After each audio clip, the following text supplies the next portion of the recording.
Good afternoon, everyone. Coast to coast here, tuning into High Button Sports. We thank you for joining us. We're getting set here for the bronze medal matchup between Team Ontario, the Kitchener Panthers, and Team New Brunswick, the Fredericton Royals.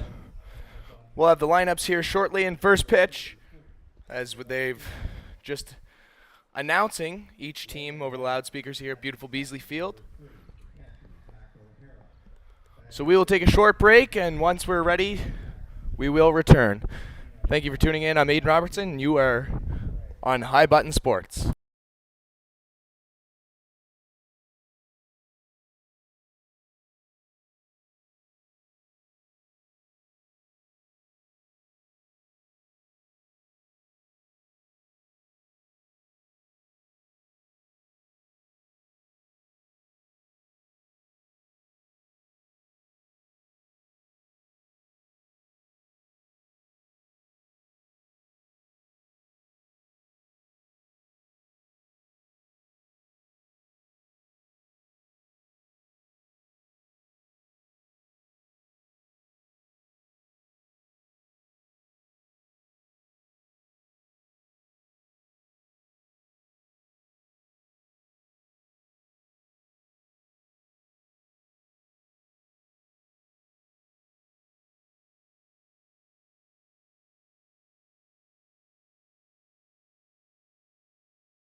And we are just about ready for first pitch here as the Royals will wrap it up and send down that throw to second base. We will go over the lineup quickly here for the Kitchener Panthers, coming off a very heartbreaking loss to the host Dartmouth Renegades just about an hour ago. David Polson back in the leadoff spot. He's playing shortstop here. Blake Jacklin playing center, batting second. Simon Grimberg in left, batting third. AJ Carosis has been at third base the entire tournament. He will clean up in this one. Ben Zer, we've seen him on the mound. Now we'll see him at the dish, designated hitting. Robbie Gauthier, the first baseman. David Boonstra playing second base. And Gabriel Pereira is going to be behind the dish, with Will Pollard finishing up the order, playing right field.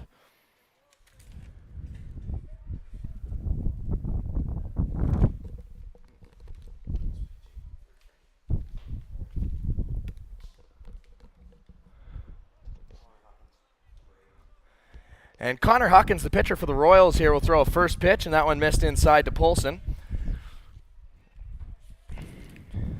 He will match up against his counterpart, Tyler Kale. The 0-1, a breaking ball. That one's in there. Count even at 1-1. So these two teams have very tough assignments, as Fredericton came off a defeat this morning. That pitch in the dirt, down and away. They lost 9-1 to the very strong Newmarket team, and as I mentioned, Kitchener looked all but defeated, down 9-0 in the sixth inning, crawling all the way back to tie the game at 9, as Polson fouls that one back, and then losing on a walk-off hit by pitch. So the Renegades moving on to the finals. It'll be the Hawks and the Renegades this evening. First pitch was scheduled for 7, but we are looking at more of a 8:30 start time. Matt Dudelet will be on the call for that one. As the count, 2-2. That one taken upstairs. Kevin Purchase says not a strike. So the count runs full. David Polson playing shortstop. We've seen him at second base. Polson didn't finish the game an hour ago as he was ejected for arguing balls and strikes. He rips that one to the right side, but it's foul. And he was right on it, and he knew it. Bronze medal game, often tougher to win than the gold medal game. You have to motivate yourself and find the competitor inside you as an athlete to get up for a game such as this.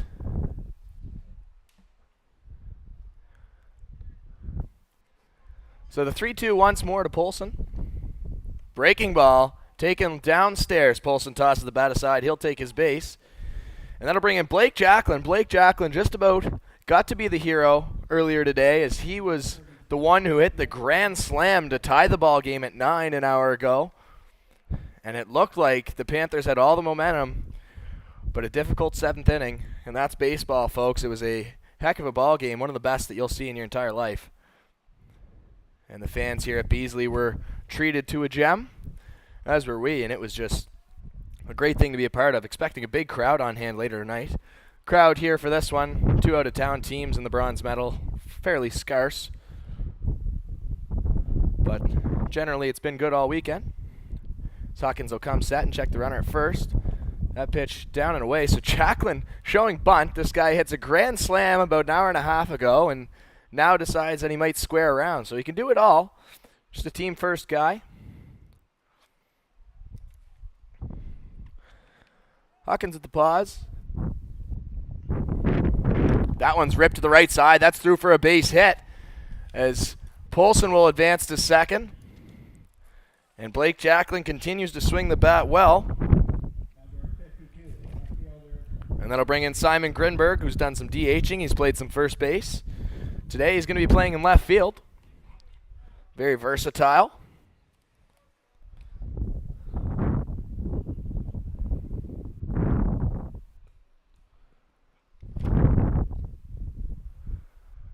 Hawkins coming set, looking to work out of this early jam here without an out. And there's a pitch. Kevin Purchase, home plate umpire, says too low.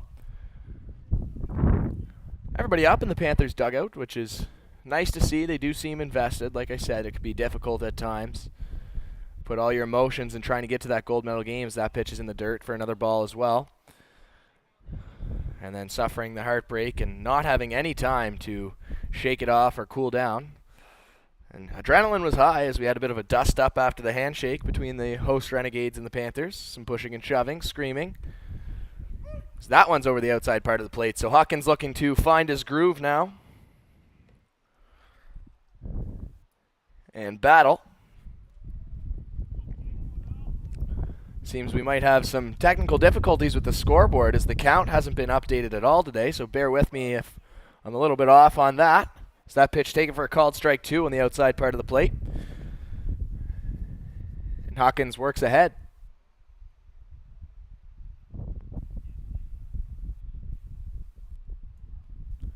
Hawkins with a quicker delivery that time. Grinberg thought about it, but checked his swing.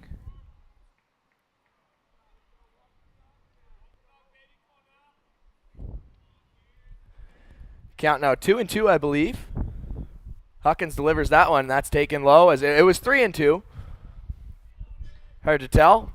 So the bases will be loaded as Grinberg will take first. Poulsen moves to third. Jacklin to second.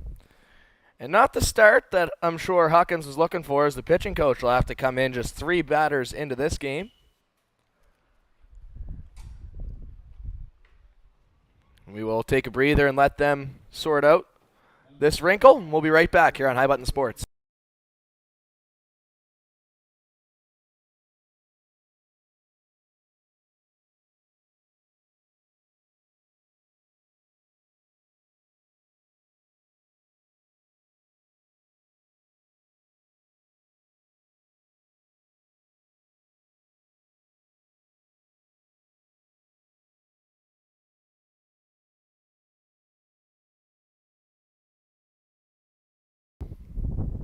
So AJ Carosis will dig in. He had a good morning at the plate as well. Had a home run earlier this weekend. And he's got the bases loaded.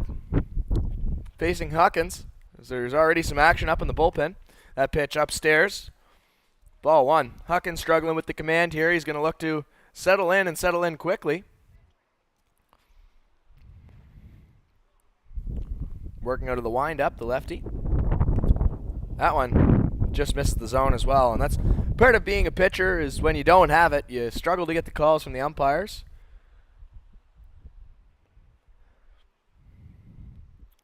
So the 2-0, that one ripped on by Carosas. He wanted it.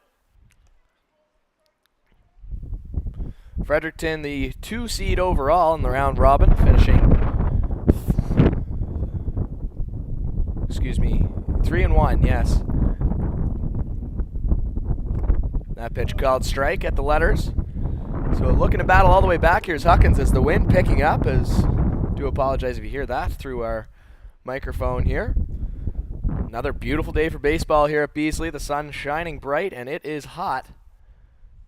As that pitch ripped to the right side, it's going to be a tough play for the second baseman. He moves to his left and will throw it on to first in plenty of time. So a good job there by Shane Sullivan to get an out. But the Panthers are on the board as Poulsen crossed home plate on the ground out to the second baseman. Jacklin advanced to third and Grinberg to second as there was no chance of turning 2 there. Ball was not hit hard enough. And Ben Zur, who came in relief earlier today and held the Dartmouth team scoreless after they had put up 9 in the first 4 innings.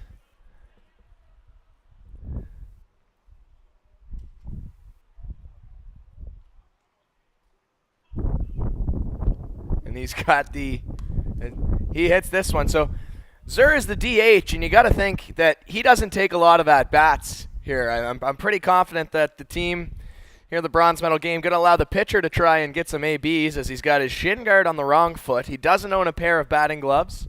Doesn't look very comfortable at the plate, but he's got 2 ducks on the pond here, and we'll see what he can do. He rips this one to left field, and that's going to be a base knock. And that's over the center fielder's head as it takes a hop from Beasley. So Ben Zur, he's going to just keep running the bases, and look at him go. Smile on his face. Head first, slide into third, and a 2 RBI triple from the guy with the shin guard on his wrong foot. And how about that? Ben Zur, the first at-bat of the weekend, results in a 2 RBI triple. And he'll cash in his teammates Jacklin and Grinberg, and the dugout is loving that for the Panthers. Nice to see some pitchers who, like I said, don't often get the chance to have some at-bats, get some at-bats here, and what will be the final game of both of these teams' season. That pitch ripped on by the first baseman Gauthier to the right-hand side, but it'll stay foul.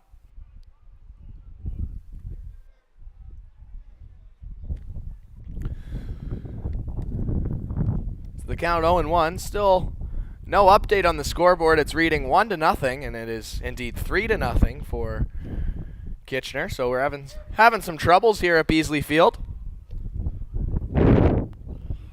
Maybe the staff who've been great all weekend, probably a little fatigued from putting up a total of 19 runs from the last game here. And that one's ripped to the right side as well, and Sullivan, the second baseman, makes a play on the hop and will throw it on to first, but another run comes in to score. So Kitchener, who's waited until the 6th inning in their last game to score all 9 of their runs, are on the board much earlier here, and they extend the lead to 4-0.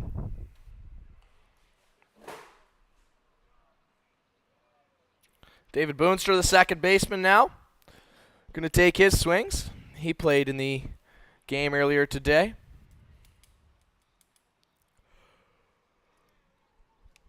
Number 65, the second baseman, David Boonstra.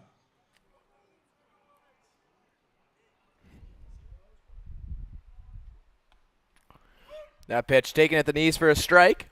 So Huckins working ahead. He's settled in a little bit more here after allowing the first 3 batters to reach. Gave up the triple to Zur, but 2 of the last 3 have been retired. That pitch off speed and ripped the opposite way. So Boonstra with a good piece of hitting there. He's going to be aboard with a single. And the Panthers hitting the ball hard. As we have some action already in the bullpen for the Royals. And it is Nick St. Pierre getting loose. Hawkins will look to keep him exactly where he's at and get out of this here, and that'll bring in the catcher, Gabriel Pereira. We saw him on day one. He's been on the bench for a few of the games. Began the game on the bench this morning. Here he is batting eighth and behind the plate, which we haven't seen that yet this weekend. And he's got Will Pollard, who's done some leadoff hitting as there's a pickoff attempt to first base. Boonstra back in plenty of time standing up.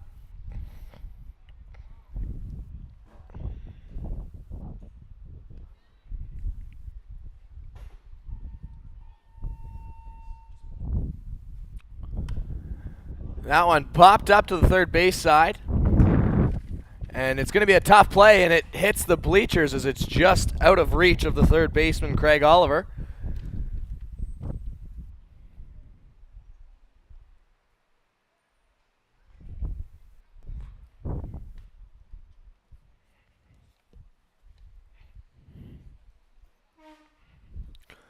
So we'll try this one again. I believe the count is 1-1.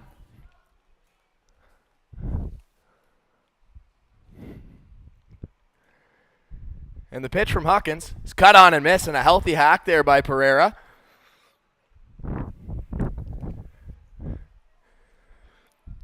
Pereira, the left-handed hitter, digging in. And Hawkins will look to get out of this jam here with a big strike. That one misses down and away. It'll move the count to 2 balls and 2 strikes.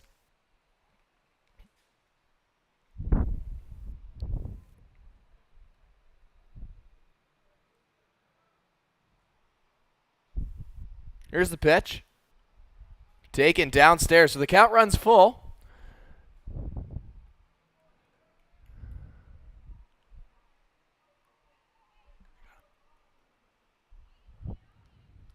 And here's the payoff pitch. Looking to get out of the first inning, and a pickoff move over to first. And you think Hawkins thought that Boonstra was going to be going on first movement there with 2 outs and the count full.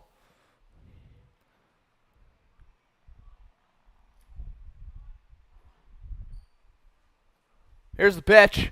Cut on and ripped to the right side. That's going to be foul.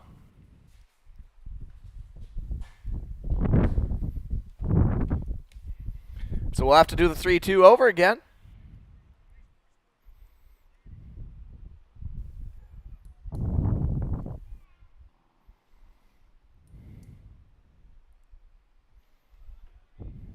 Hawkins has thrown a decent amount of pitches here in the first inning of work.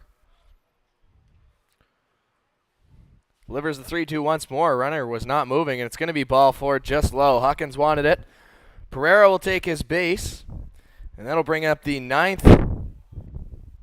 And Pereira takes off to first base with everything he's got. So just because it's not the gold medal game doesn't mean that the boys aren't hustling out here. And here comes the 9th Panthers batter of the inning, Will Pollard.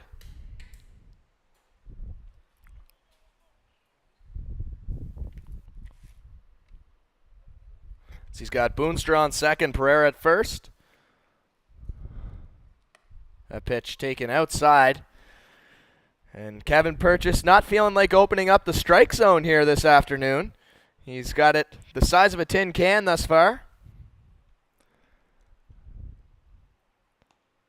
And this pitch is ripped towards the left center field gap. Going to be a tough play, and there's going to be no plays. That's a one-hopper to the fence. Boonstra's going to score with ease. Pereira's getting the wave around 3. The relay throw to the plate is going to be offline. So a 2 RBI double from Will Pollard, who continues to be great at the plate for the Panthers. And that is another 2 runs for this Kitchener team. They extend the lead to 6-0 here in the very first inning.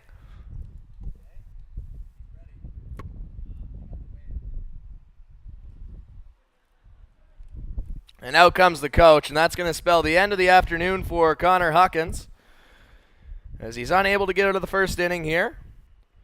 But he exits to some applause nonetheless here from the Fredericton faithful, paying their respects, as that'll be the final outing of his season. St. Pierre taking over in the bullpen. We'll take a quick breather here on High Button Sports.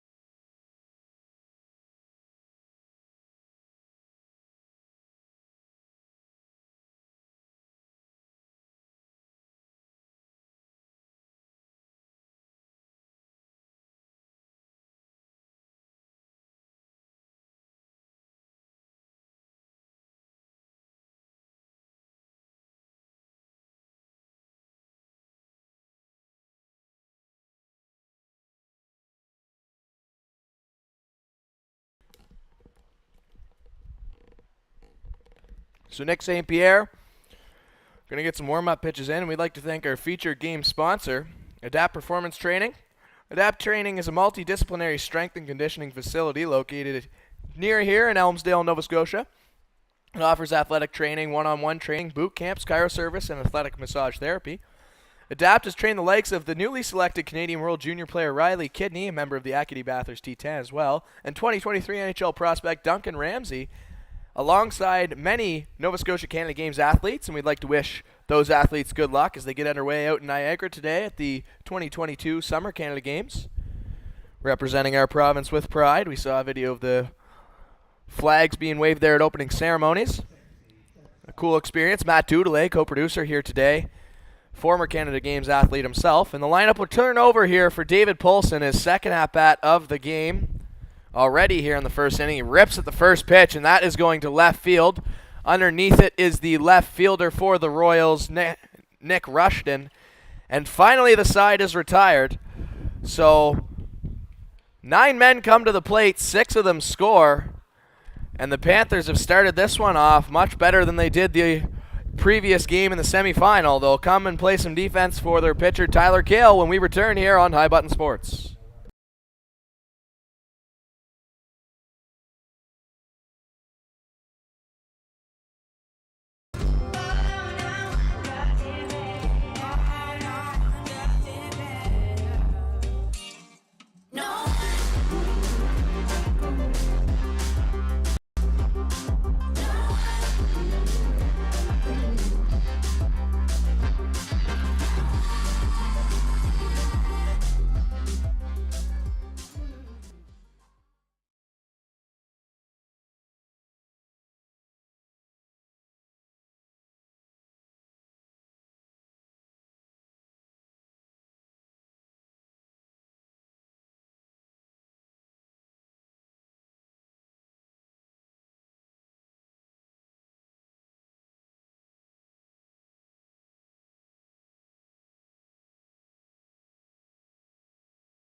And we are set here for the bottom half of the first inning. The Kitchener Panthers lead 6-goose.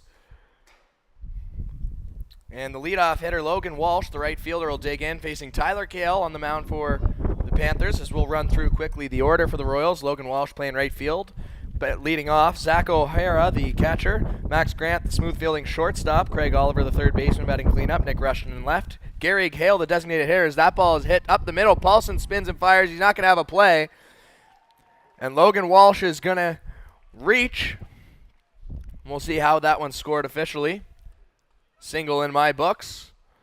Going to be generous on not calling errors here today. And after Gary Hale, the 6-hole hitter, the designated hitter, it'll be Cole McTavish playing first. Shane Sullivan, the second baseman, made a couple plays in the top half of the first inning. And Alex McRae, the center fielder, rounding off the Royals offense, who are looking to get themselves out of an early hole here. And a good start with Walsh on first base as he takes his lead. That pitch called strike by Mr. Kevin Purchase. There we go. We'd like to hear a few more of those here this afternoon.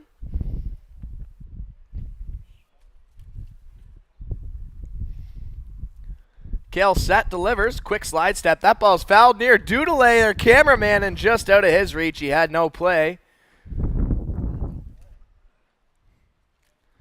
And so we will reset here. Still the balls and strikes apparently optional on the scoreboard this afternoon. I believe the count is 1-1. Kale delivers. That one in the dirt and outside. Walsh not going to be able to advance. It's a good block by Pereira.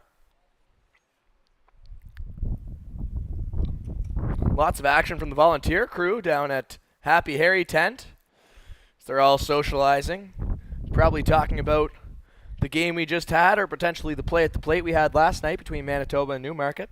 Had some great finishes here this weekend. That ball's ripped to left field, and it's fairly shallow. Underneath it is the left fielder, and he drops it and then throws it away to second base. And so Walsh is going to round to third, and the Fredericton faithful going nuts as maybe just a little bit of mental fatigue there in left field for Grinberg as he was underneath it, had a play, dropped it, and then threw it into right field. So it'll be second and third here for Max Grant, arguably the Royals' best player thus far this weekend. College commit.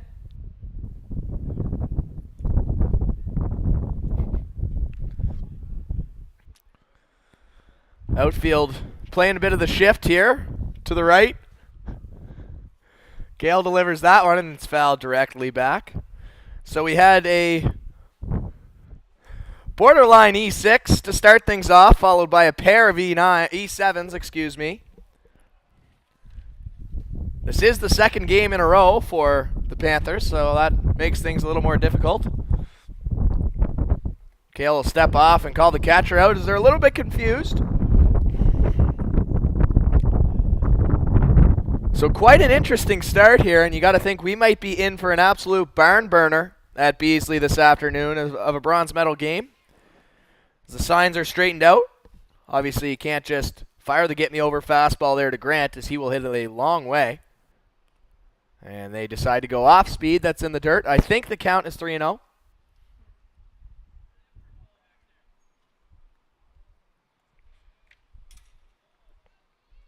And Kale's going to look to get a strike in there, and then hopefully his defense can help him out a little bit. Delivers with a high leg kick breaking ball, and that's a good one. Grant thought about swinging, so it might not have been 3-0, or maybe he just had the green light.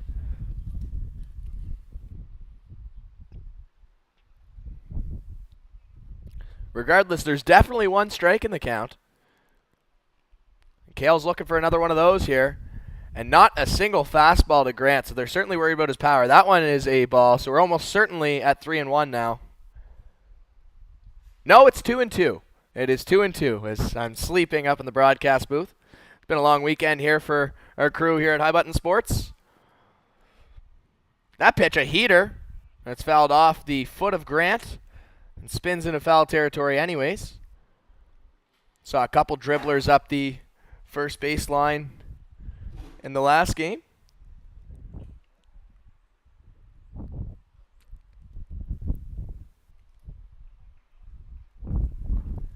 Kale letting the arm hang. Maybe loosen up the UCL. That pitch outside.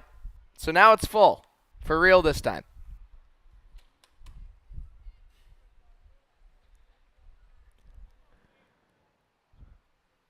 Not much of a breeze here. It's coming in a little bit. And called strike 3 by Kevin Purchase. Rings up Grant, and Grant is in disbelief. He is absolutely beside himself at that strike. But regardless, off to the dugout he goes. And one away for Kale. His first strikeout of the afternoon. And Craig Oliver, the third baseman, will dig in. I really like the Dairy Queen sticker on the back of his helmet. It's a nice touch. Dairy Queen often a sponsor for the Fredericton Royals. Kale with a pitch there. It looked like it was a off-speed pitch in the outside corner. So Kevin Purchase starting to get warmed up here. So we're hearing a few more grunts than we did in the top half. 0-1, and we've got the scoreboard back up and running here at Beasley. That's a nice treat. That pitch breaking ball in the dirt.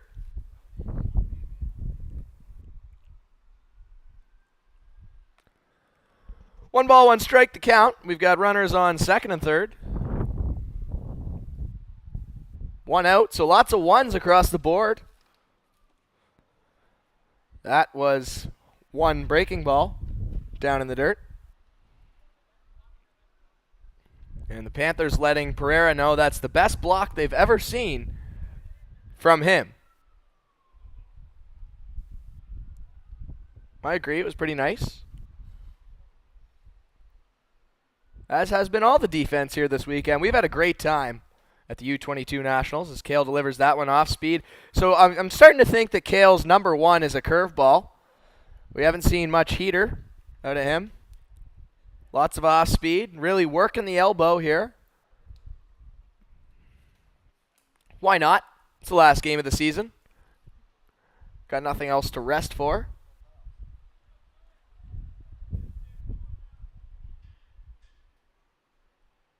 There was a fastball. That one missed. So the count full now. First base is open. We'll see if Kale can maybe get a swing and a miss. Comes set and pauses. Breaking ball ripped to the left-hand side, and there's going to be no play from Polson. Walsh scores, and they're going to hold that second runner at third as the throw is wild. So Grinberg really fighting it out there in left field. That throw really went to nobody. Dogs are barking in joy for the Fredericton side down the right field line as they are on the board with an RBI single from Craig Oliver. Still just one away. Runners on the corners now, and Nick Rushton will dig in. Wonder if the runner on first, Oliver, will be in motion here to try and draw the throw down to second base, in which the runner on third, O'Hara, will run. Runner not in motion. There's a pitch taken at the knees. Rushton not a fan. Kevin Purchase doesn't care.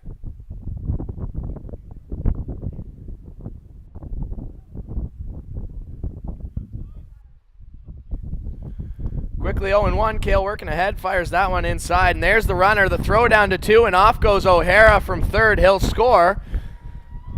We call that one the House League Special. Send the runner and take home plate. Heads up base running there from the Royals. I love it. As they get a second run across here, and they have that runner in scoring position at 2.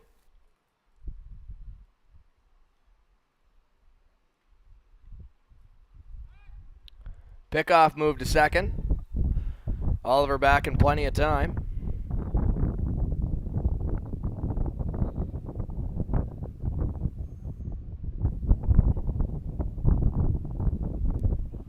Kale comes set with the long pause. Breaking ball. Didn't quite come back over the inside part of the plate. 1 ball. Or, that's the second ball, excuse me. 2-1. Oliver off of second base. And that ball ripped to left. And Grinberg makes a catch. Nice play, and he will have the easy double play at second base. So he makes up for the miscue earlier in the inning and turns to himself as the side is retired. We'll take a short break. Here's a word from our sponsors at High Button Sports.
Ready here for the top half of the second inning. Blake Jacklin going to dig in to lead us off. After 10 Kitchener batters come to the plate in the first inning, they'd love a repeat here.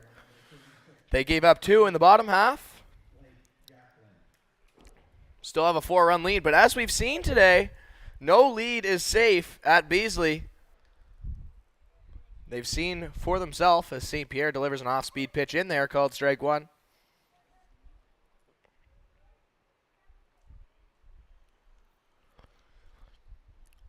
So the count 0-1. Jacklin, the bright red batting gloves, as I mentioned, had the big grand salami earlier this afternoon. Player of the game in the semifinal matchup. He'll take that pitch down and in.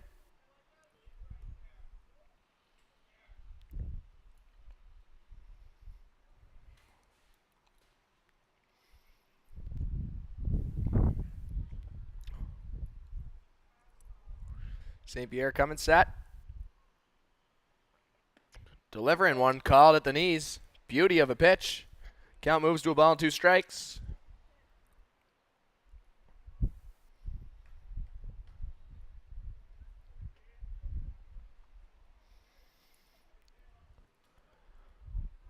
Pitch here from St. Pierre looking to retire Jacklin, and he's not going to do it as he rips this one into center field for a nice piece of hit and single from Blake Jacklin, his second hit of the day.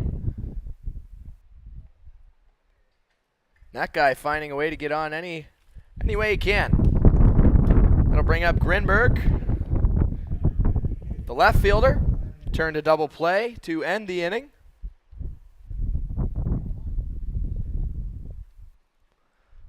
As Jacklin will take his lead off of first. Fastball called strike in the outside part of the plate.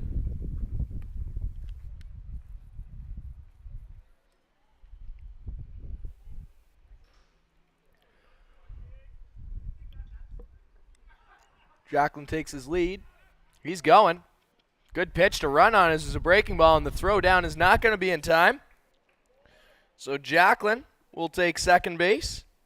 And as they have all weekend, the Panthers continue to run the bases well. And a very funny joke, obviously, below us. As it's, of course, Blaine must have said something funny.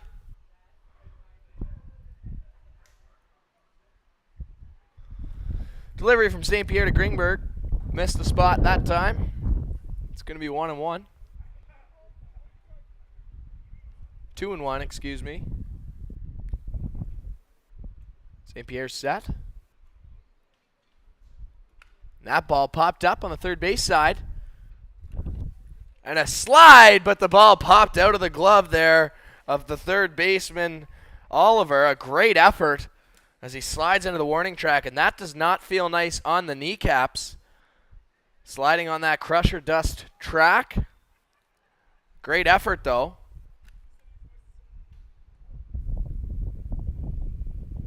He will have to adjust himself.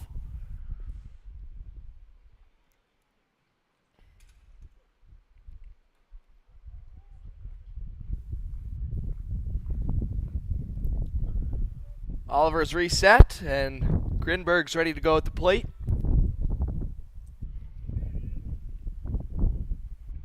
Here it comes. Breaking ball cut on and missed, so Grinberg retired on strikes for the first out of the inning. And A.J. Carosis will come up next.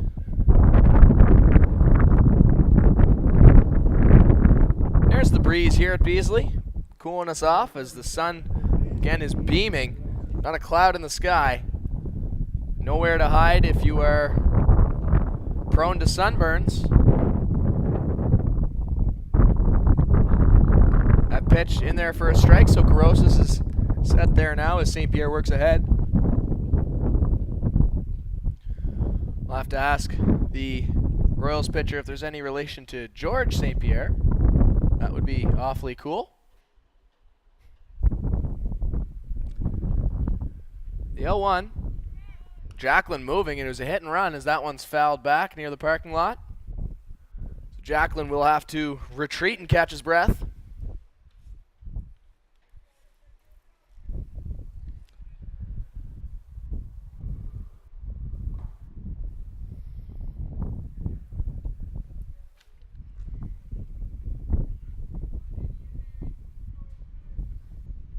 St. Pierre comes set, takes a peek at Jacqueline at second. Jacqueline's going to go again. Why not? Carosas thought about it. The throw's a strong one, but Jacqueline has wheels, and he will steal his third bag of the day, and he'll be in there at third base. So doing it all, hitting grand slams, stealing bases, making defensive plays. Blake Jacqueline putting on a clinic here, and that pitch missing outside to Carosas.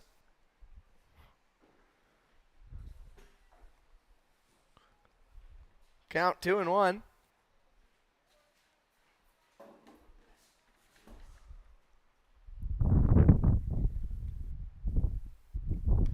Breaking ball, he thought about it, and count was not 2-1. We had a scoreboard malfunction as Kevin Purchase rings him up, called strike 3. Carosas thought it was high, decides not to argue it, however. And in comes Benzer, the DH, who again wearing the shin guard on the wrong foot. Fresh off the 2 RBI triple in his first plate appearance. Not something I say I was expecting, but a great piece of hitting. That one cut on and missed.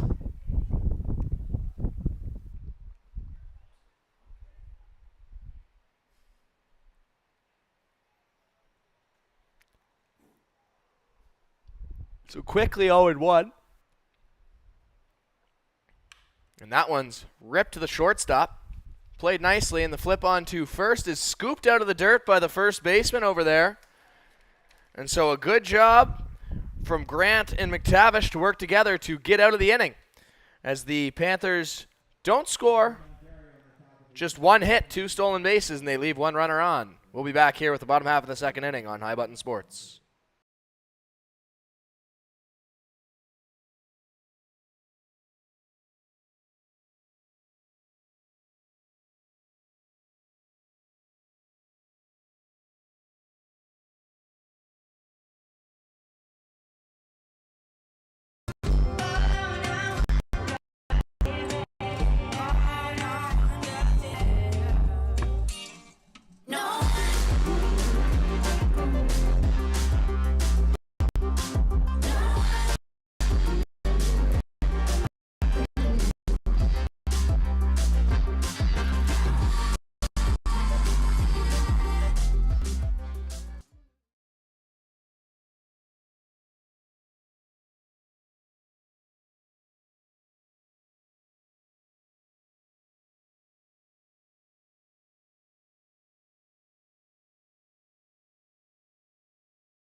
Just awaiting the okay here to start the bottom of the second. We might have some defensive changes as there's guys running on and off the field. A discussion with the home plate umpire.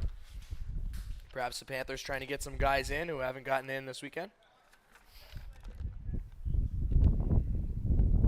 It is still Tyler Kyle on the mound. And we wait to hear the official changes.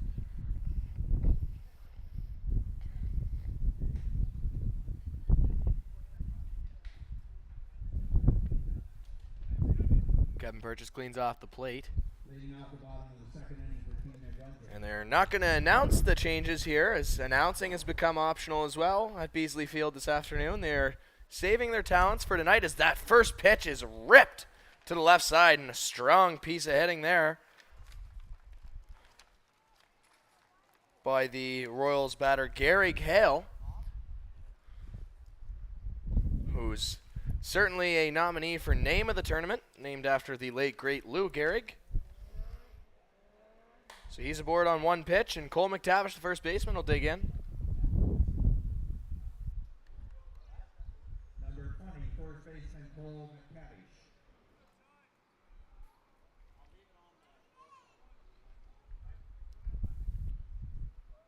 There's a ball ripped to the shortstop. Polson makes a play, flips it to 2, and a slow turn and in time. So I didn't think they were going to get him, and I don't think that McTavish thought he was out. But regardless what we think, a 6-4-3 double play for the Panthers there. We've seen a few of them this weekend from them.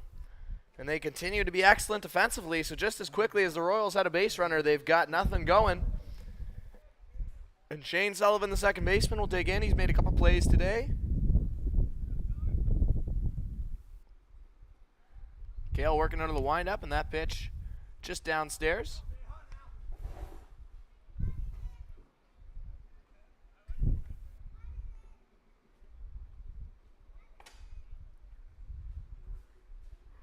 The 1-0. Downstairs as well. Same spot. 2 balls, no strikes.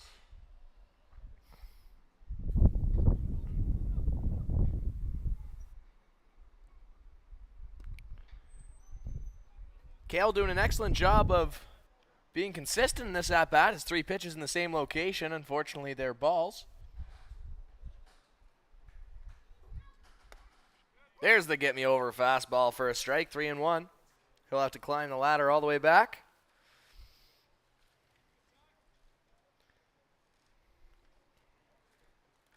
(3-1) to the second baseman, and Polson's a busy man today. Fields it cleanly, fires it over to first. And quickly, the side is retired. So 3 up, 3 down here in the second inning for the Panthers. They'll come to bat when we return here on High Button Sports.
All set for the top half of the third inning here is St. Pierre back on the mound. First pitch popped up.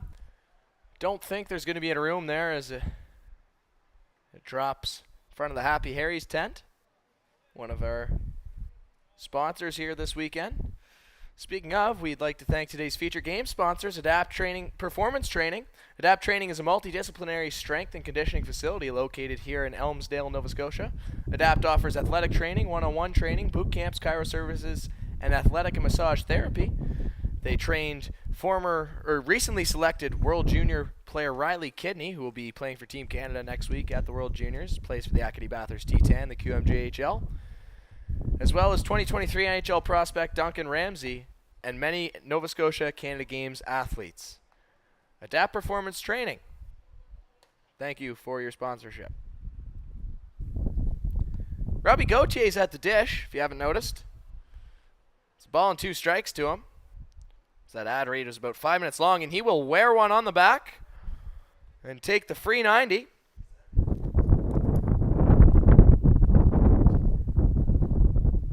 So he struts down, and for the 3rd consecutive inning, the Panthers have the leadoff batter on. David Boonstra will come in. Both dugouts dead silent now. You got to think that fatigue might be starting to set in. It's been a long weekend in the heat.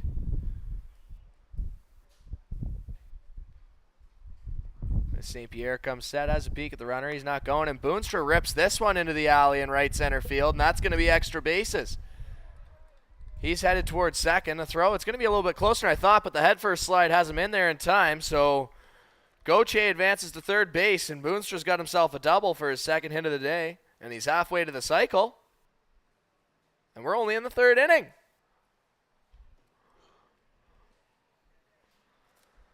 Gabriel Pereira will dig in. The backstop walked and scored his first time up. Wearing an elbow guard. It is on the right arm.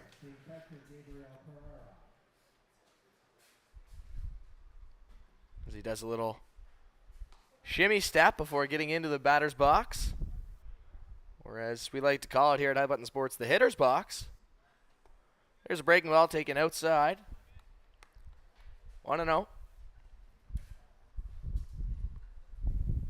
Thank you for tuning in all weekend. Your compliments and kind messages warm our hearts here at High Button Sports, as well as the constructive criticism. We appreciate it. It's how we get better. And we'd like to, most importantly, wish a happy birthday to our good buddy Sidney Crosby, Mark Moffat's best friend, as he turns 35 today. Grizzled veteran in the National Hockey League. One of the greatest to ever do it. Pride of Cole Harbour, Nova Scotia. For those watching potentially from Ontario or New Brunswick that don't know how close that is, we're proud of our boys here. Nathan McKinnon, also from Cole Harbour. There's a pitch to Pereira. He swings out, he fouls it off, and the count is not up on the scoreboard, but he's been in the box for a minute, so I'm sure there's a few pitches deep in this count.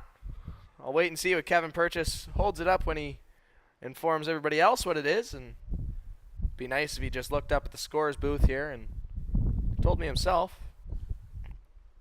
Maybe next year we'll have some walkie-talkies with the umpires, and they can give us an explanation, or potentially those mics that they have in the major leagues where they turn around and announce to the entire stadium. We'll see just how good of a job we do as that ball gets away from the catcher. And shuffling in quickly is Gauthier. So a run's going to score on the wild pitch. Panthers extend their lead to 7-2.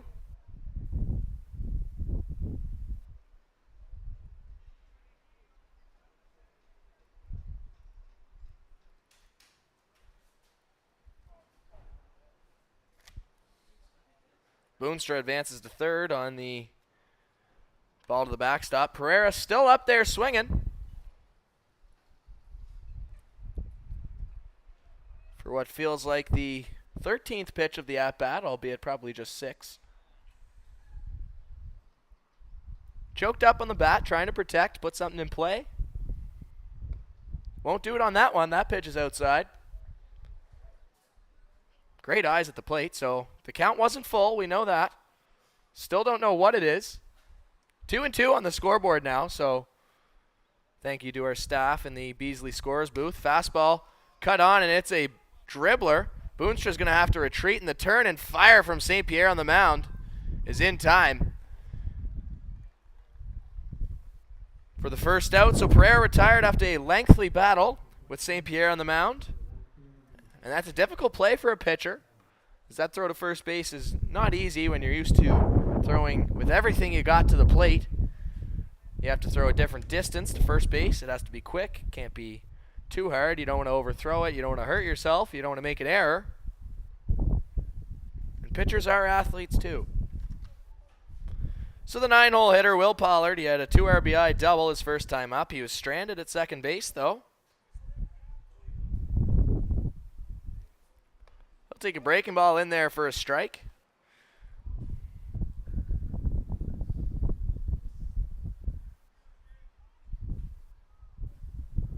Got to think the umpires are sweating profusely today wearing the black shirts, opting not to go for the powder blues. And there's a ball driven to right field by Pollard. Walsh has a read on it. He'll run in and he will make the catch for the second out. And Boonstra is going to come in, and that was a much closer play than it needed to be. And I don't think that the backstop O'Hara even thought there was going to be a throw, as he looked a little surprised when it came his way. But either way, a sacrifice fly for Pollard. And there are 2 away. As we'll turn it over to the top of the order, David Poulsen is going to dig in for his 3rd at-bat here in the 3rd inning. As it's been that kind of day for the Panthers.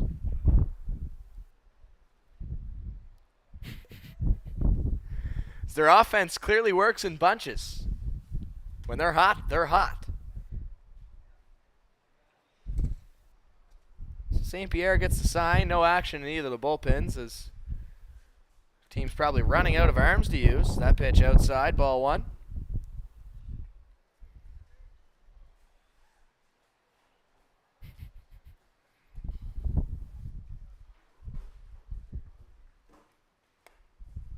That pitch missed somewhere. 2 balls.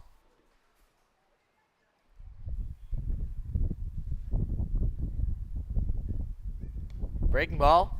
That one was certainly outside in the other batter's box. So St. Pierre's going to have to come all the way back. 3-0 the count. And there is the fastball. In for a strike. I do believe it is 3-1. Scoreboard reads 2-0. There's a ball upstairs. So Poulsen's going to take his base for the second time today.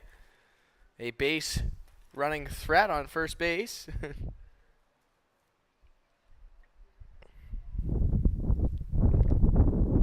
And Blake Jacklin will have his 3rd at-bat in as many innings.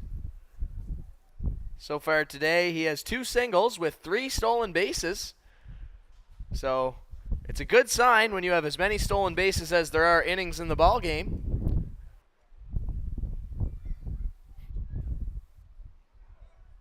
Runner's going, the pitch outside. Poulsen standing up in there safely.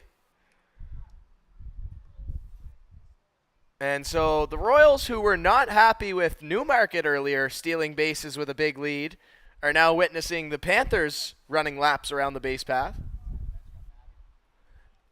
And so it was actually the Panthers bench chirping Poulsen, letting him know, hey, it's 8-2.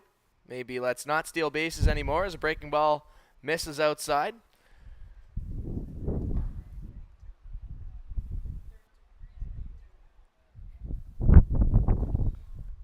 And the quote was, it's 32 degrees and 8-2. And they are certainly correct there. I'm sure these guys have their sights set on the lower deck later this evening. There's a pitch in there for a strike by St. Pierre. Either that or they'll just hang out by the Spindrift beer tent all night and watch the gold medal game. Take in some baseball. Either way, not a bad night. That's where I'll be. As I'll tune in, as you should as well, listening to Matt Dudelet call the gold medal game. There's a foul ball off near the batting cages.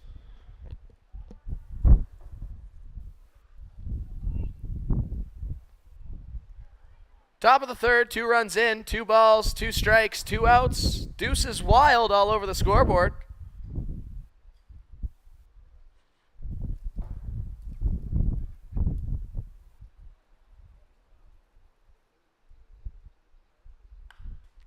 That pitch skied into left field.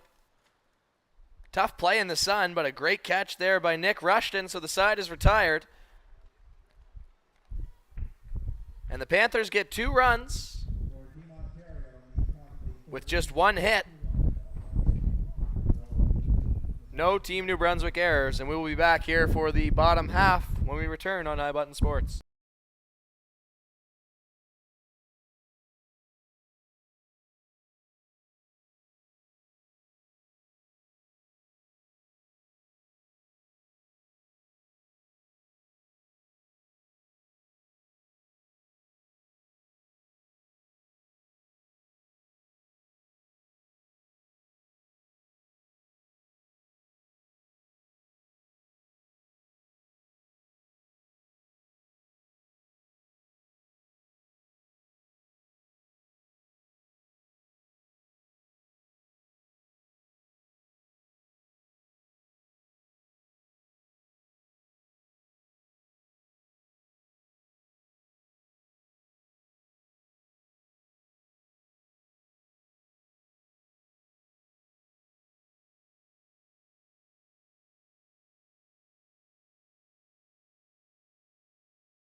Alec McRae getting ready to dig in for the Royals here. Lead off the bottom half of the 3rd inning. This will be his first tap out of the ball game. And Kale's still out there, and there's a foul tip right off the gut of Pereira. So he will soak that one. Somebody might have to get him an ice pack later, but it's all melted here in the heat.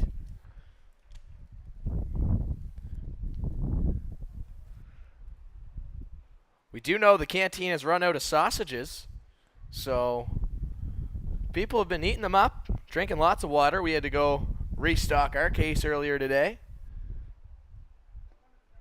There's a called strike that McRae really didn't like. He is flabbergasted about that one.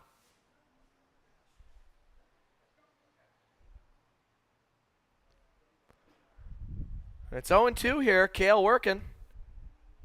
And that pitch looked very similar to the last one. But that's why we're not wearing the mask here in the High Button broadcast booth. There's a pitch swung on and hit towards center field. Running in is the center fielder, Jacklin, who's had himself a day. And McRae is retired for the first out.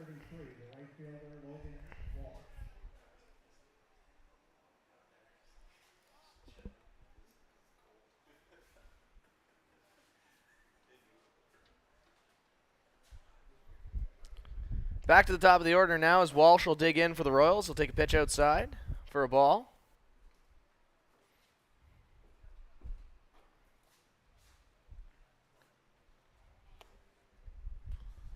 That pitch also ruled a ball.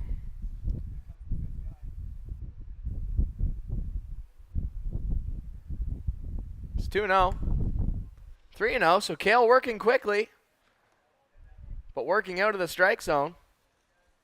So he'll need to get all the way back. That pitch a heater, and it's right down the chute.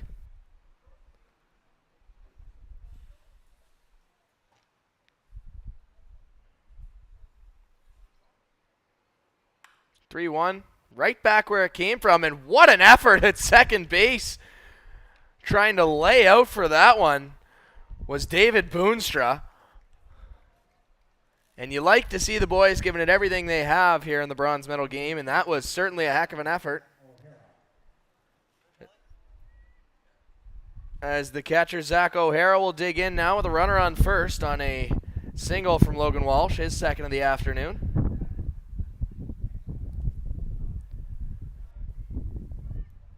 The pitch. Called strike. O'Hara thought about swinging at it. He checked it. Might have went around. The umpire called him on it anyways.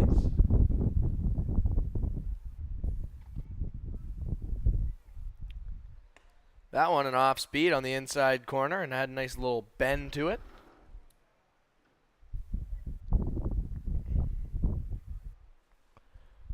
So 0-2 the count.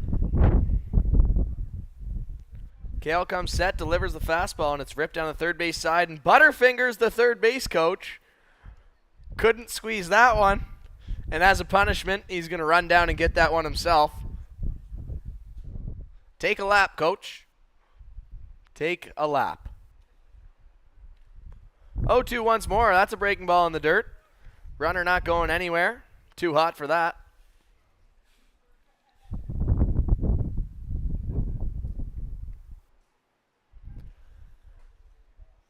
And so the count now 1-2.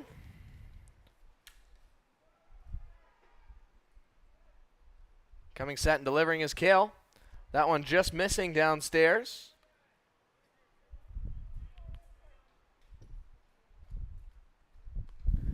Score 8-2 here in the bottom half of the third inning. 6 in the first, 2 in the third for the Panthers. The Royals' only runs coming in the first inning as well. There's a frozen rope down the left side.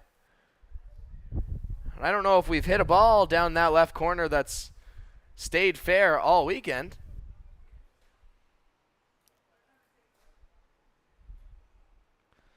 So we have a good battle here between Kale and O'Hara. Kale coming set, pausing, taking a breath, delivering. And that one's ripped to center field. Jacklin moving back. He'll stick the left arm out there and make the grab for his second play of the inning. And there are 2 away.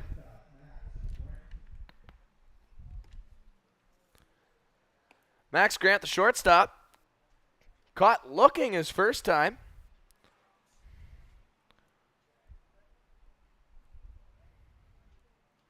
Rocking the calf-high stirrups, which will earn you street cred here at High Button Sports any day of the week. Kale delivering that one. Just missed outside. That looked like the pitch that Grant struck out on his first time up.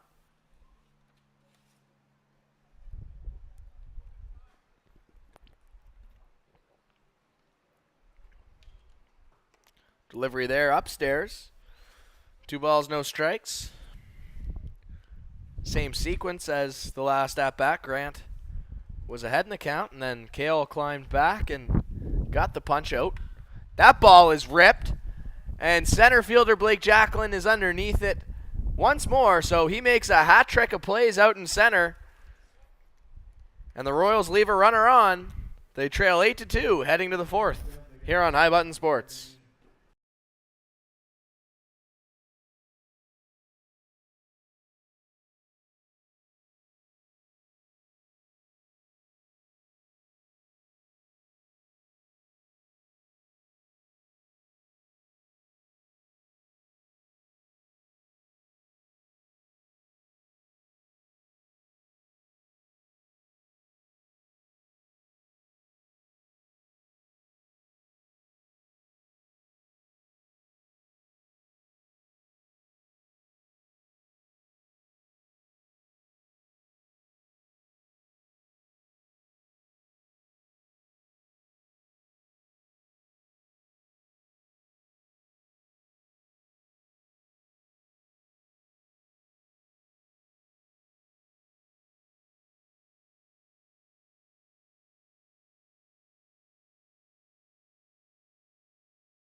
Back here for the fourth inning. Beasley Field is Sam Bulio, the New pitcher for the Royals throws a first pitch strike that looked like it actually bounced before hitting the catcher.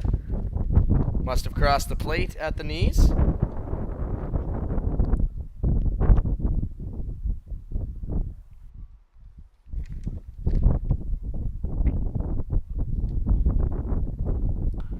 Here's a pitch swung on and ripped down the right field line, and it is foul by a matter of inches as Grinberg just missed extra bases. He is 0 for 1, scored after walking, and also had a strikeout.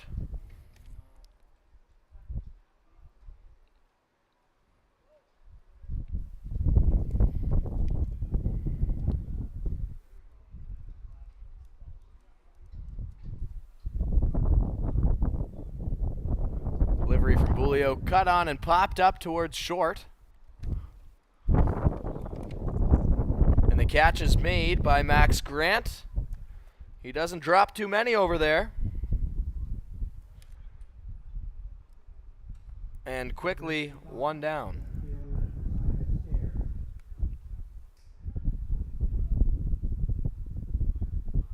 We now have a pinch hitter for Carosas, who apparently Stairs is playing center field now.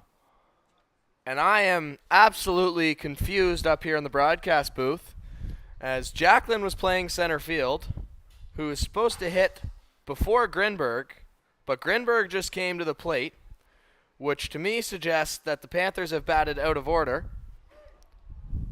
as I believe Jacqueline has been pinch hit for, but one batter too late.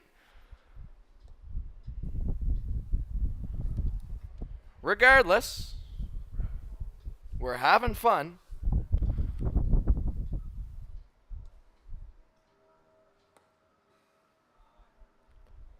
Although Benzer is on deck, which would suggest that this is Carosas' spot.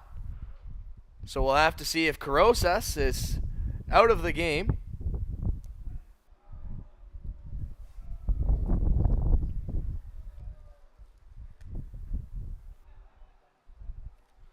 As I didn't have Jacqueline having a at-bat in the last inning.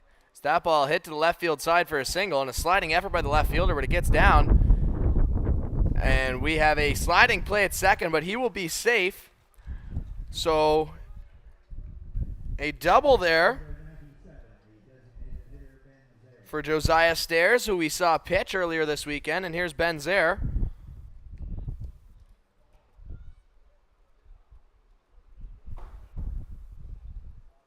Stairs pitching a gem in his only outing here this weekend.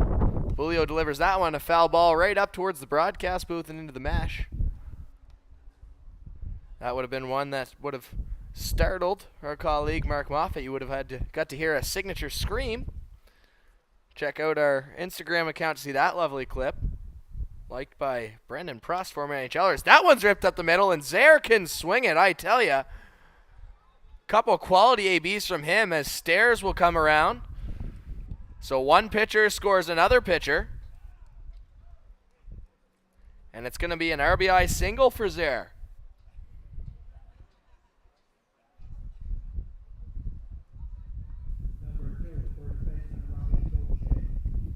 It'll bring up the first baseman, Robbie Gauthier. And the lead now 9-2.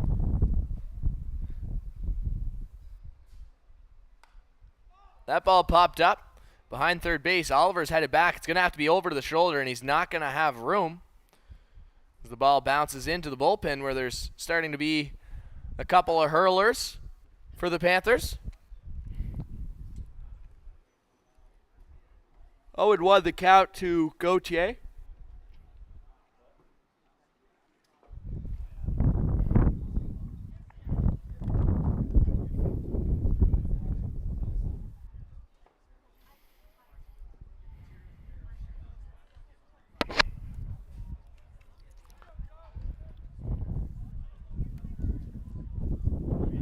Pitch from Bulio, cut on and missed. And Gauthier falling over as he quite literally swung out of his shoes on that one. Knee buckler, we call it. So Zare takes his lead off first. Bulio delivers that pitch downstairs.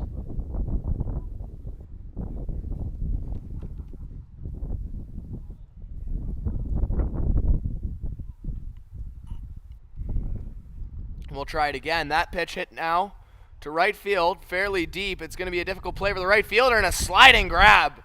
And a nice one by the Royals right fielder Logan Walsh. And he receives a solid round of applause from the Fredericton fans. And David Boonstra, who's halfway to the cycle.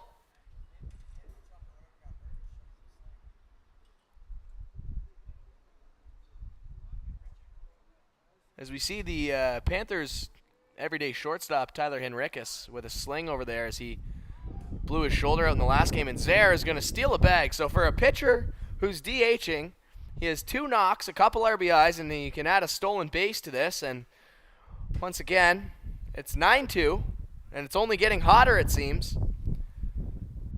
The last thing we need is tensions to boil over. And Bulio doing a version of the splits on the mound on that one, as he will do a little bit of landscaping.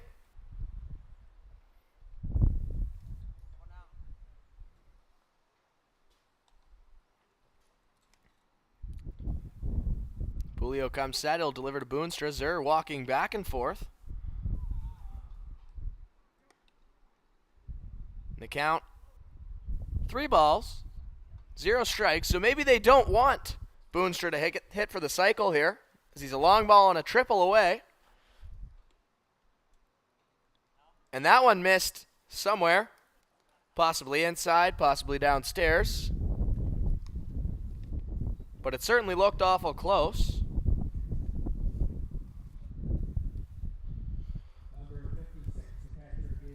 So Boonstra takes his base, and he'll join Zare on the base path.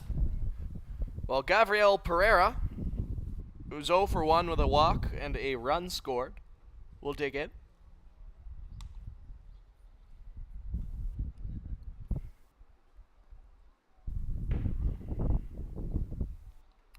Bulio coming set here. Delivers the breaking ball that stayed upstairs.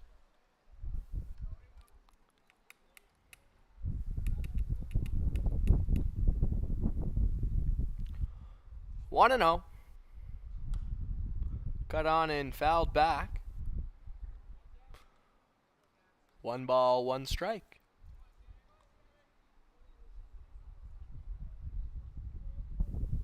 The action continues in the Panthers bullpen. I can't see who it is, but I can see a nice pair of stirrup socks. So that's cool. There's that pitch. Missed high.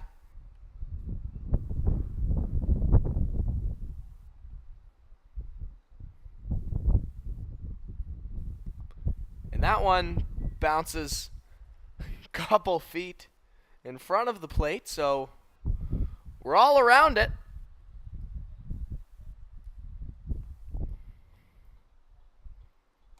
And that one inside. So the only spot left to miss now is outside.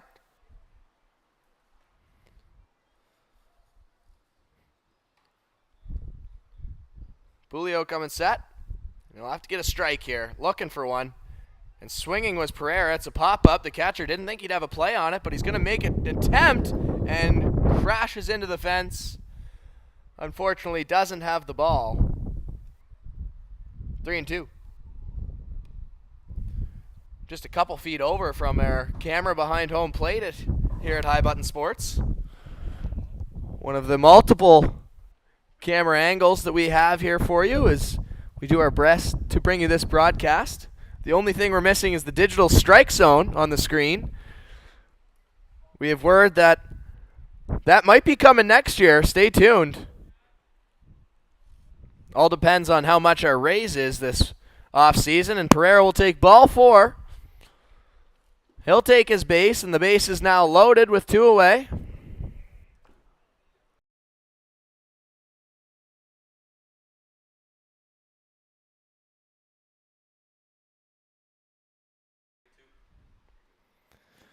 Will Pollard, the batter. He had the 2 RBI double and a sac fly so far in this game, so he's got 3 ribbies. He's got the bases loaded here. He does have a home run in the tournament, and the Panthers do have a grand slam today. In the previous game, not in this one. They've already matched the run total from this morning. Here just in the top half of the 4th. 9 runs. That breaking ball didn't break. Ball upstairs.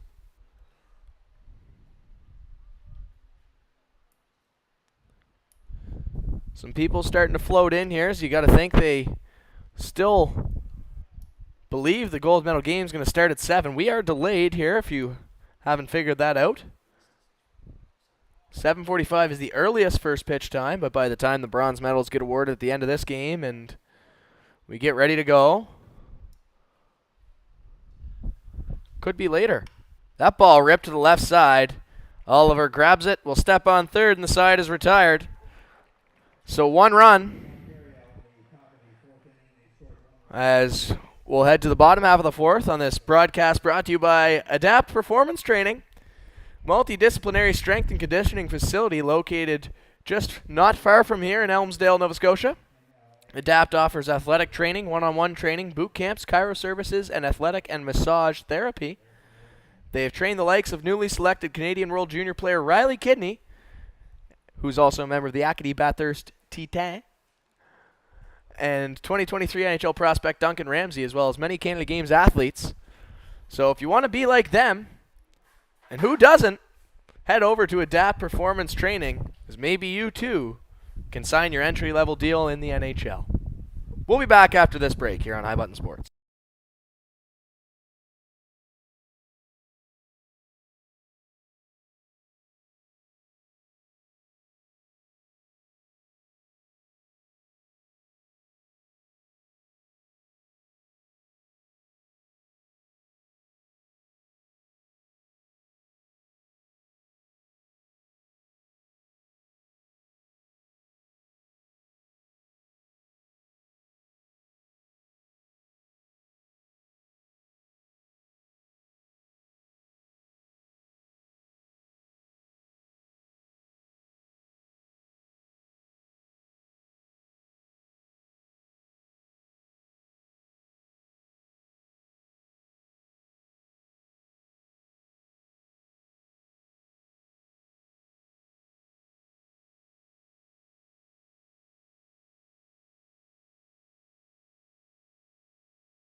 Greg Oliver digging in.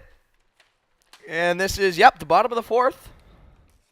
As we are about an hour and a half into it, so we really aren't cruising along at that poor of a pace.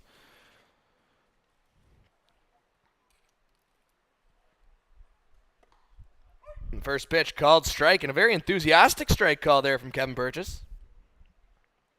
I'd like to take a moment to thank you, the viewers at home, for your participation in the comment section, as believe it or not, that is what's making my day thus far. Not the baseball being played on the field, but reading and interacting with you guys. And if any of you happen to work for Sportsnet and want to offer me a contract, that'd be appreciated. There's a breaking ball, and it's ripped to the left side into the bullpen. Foul ball, so we're 0-2. 9-2 ball game here in the bronze medal game at the U22 National Championship. Kale delivering this one. A bender called strike 3, so that'll go in the book as a backwards K and a cannon of a throw as the Panthers will go around the horn. So Oliver set down on strikes, and Nick Rushton, the left fielder, made a nice catch earlier today. Some nice socks. Dairy Queen sticker on the back of the bucket. We're all about style points here at High Button Sports. There's a big swing and a miss by Rushton.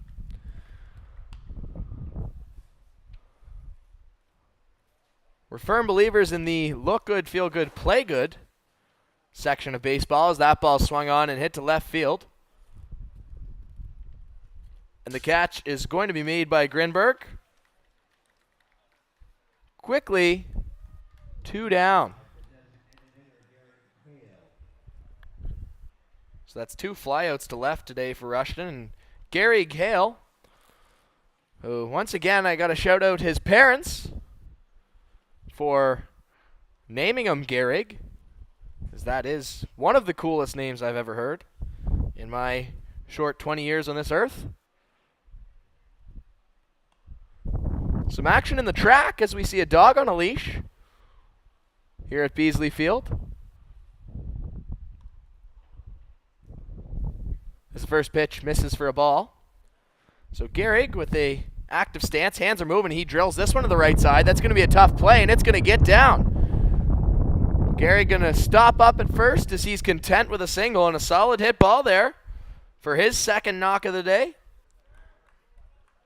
And Cole McTavish will dig in, the first baseman. Looking to start a 2-out rally here for the Royals. Looking to get something going. Get the fire started.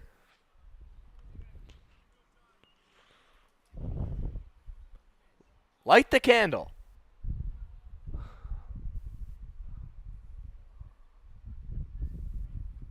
Kale delivers. Breaking ball and a beauty.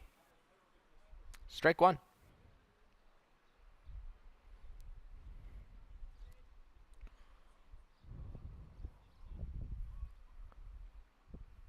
There's a fastball ripped to the left side. Look out, Mr. Umpire. And he does get out of the way.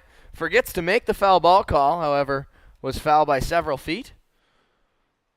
And our warm-up pitcher with the stirrups with the stripes is going to go get that one. He's going to run a ways to get it. 322 to be exact, as Matt Doodley says. Down the left field line by the foul pole. And he's not going to run it back. He's exhausted. And I'm exhausted just looking at him. There's a delivery, and he put a little something on that one to end the inning. So Tyler Kale continues to fire, and he sets down McTavish, as well as Oliver in the inning. We'll head to the 5th shortly on High Button Sports.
Welcome back to this High Button Sports live stream brought to you by Adapt Performance Training.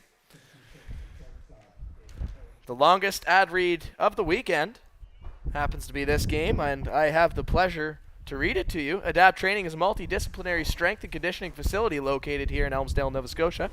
They offer athletic training, one-on-one training, boot camps, chiro services, and athletic and massage therapy. They've traded the likes of newly selected Canadian World Junior player Riley Kidney, former East Hants Penguin, much to the delight of Matt Dudelet, and prospect Duncan Ramsey, as well as multiple Canada Games athletes. We have a new pitcher. It's Logan Walsh. He's on the mound. And Riley Kidney's the first ever Penguin to make the World Juniors, I've been told. Stat guy Dudelet. And the count, once again, not back up in the scoreboard. Oh, we fixed it. So they're sharp. They must be tuned in there in the broadcast booth. The scorer's booth, rather. So we got a 1-1 count, and I was looking at the scoreboard and missed that pitch myself. 2-1, as it was a ball. Walsh working out of the windup, fires a fastball up and away, and the scoreboard was wrong. It's going to be ball 4. Off he goes.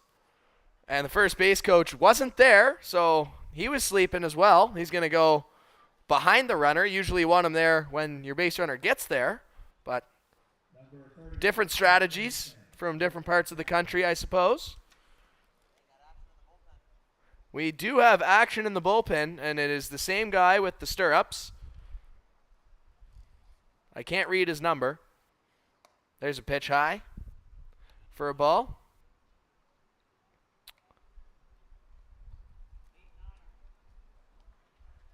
So Polson will take his lead off of first. I'm not sure if I even mentioned that that's who was at the dish. And that ball ripped to second. It's caught in the throw to first. Doubles him up. No, off the bag. Should have been a double play.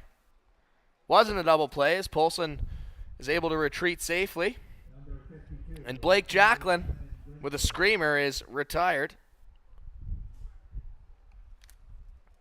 Simon Grinberg, the left fielder. Digging in. Pitch outside.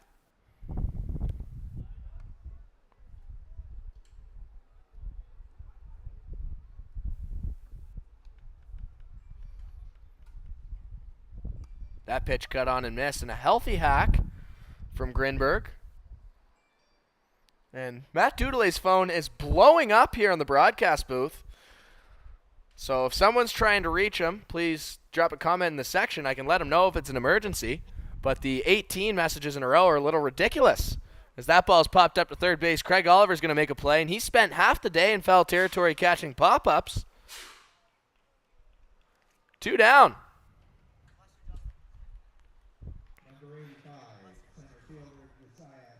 Josiah Stairs will dig in. One of the tallest players in the tournament. As I saw him involved in the kerfuffle after the game today, and I certainly wouldn't have gotten in the mix with him. However, I'm not known for my toughness. Or anything, really, as Dudelet says. I wasn't known for much of anything. So that pitch is on the inside part of the plate, called strike. 1-1. Still 9-2. Polson still on first base. And we're still playing baseball. That one outside.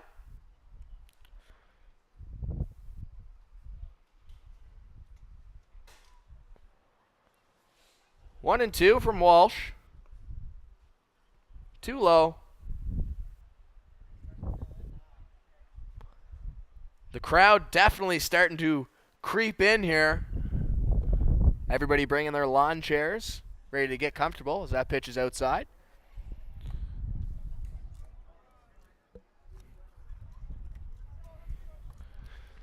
Certainly, if you can, we recommend you come down and join us here at the ballpark this evening for the gold medal game. As that pitch is ripped to right field, and that's going to get down. That's going to be extra bases. It's trouble. And it's down off the wall and over the fence for a automatic double, as the term ground rule double has been retired in baseball. I don't know what reasoning that is, but no longer called a ground rule double. An automatic double, so Stairs will take second. Polson probably would have scored. But instead, he'll take third. And here comes the hottest hitter in the tournament, Ben Zaire. Someone I didn't expect to see taking cracks. But he's been impressive. Still rocking the shin guard in the wrong leg. You got to think that's intentional. Here comes the ball. Right up near the broadcast booth. You got to think this weekend could have been a lot more entertaining if this mesh didn't exist. We could have had some highlight reels here. That one in the dirt.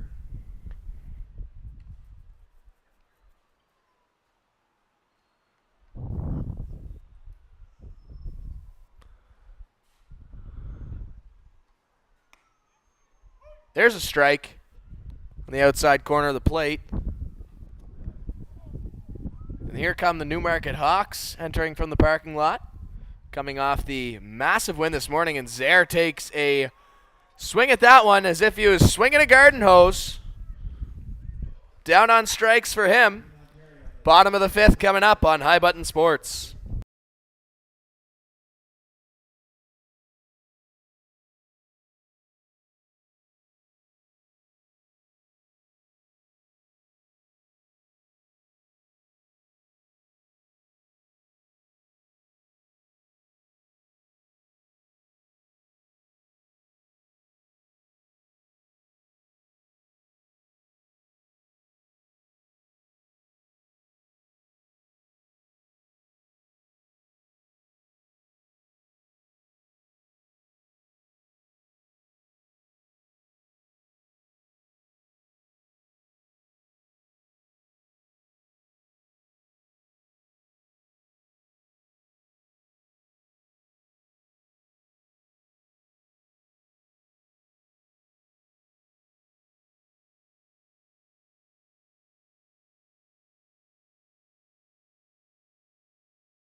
Underway here, bottom of the fifth.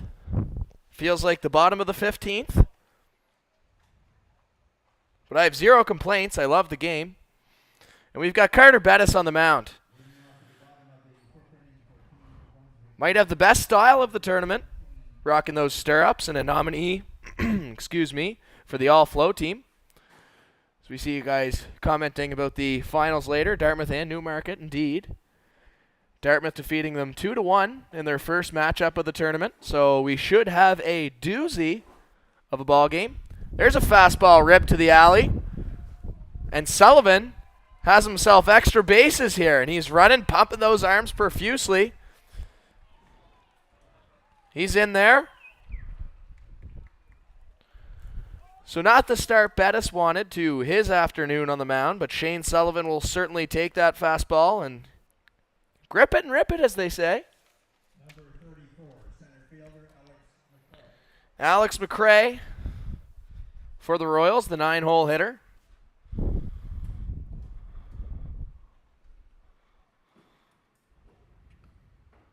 Takes a fastball upstairs, and the dirt popped off the mid of that one. And I tell you, it's a good thing there's no more capacity limits and COVID restrictions, because otherwise we would blow the roof off it here at Beasley Field. There's a foul ball back towards the booth again. And look out, kid. Head on a swivel. And a nice catch with the hat. And a round of applause from the fans. So everybody loves to see a kid catch a baseball. And a tip of the cap to you, sir. And as Matt Dudelet points out, in Banana Ball in Savannah, home of the Bananas, the Globetrotter-like team, that would be an out. As when fans catch a ball, they count it as an out. We don't play by those rules. There's a pitch. It's in the dirt. It squeaks through the catcher's wickets. Pereira there. Went through the 5-hole. A little bit of a cup check.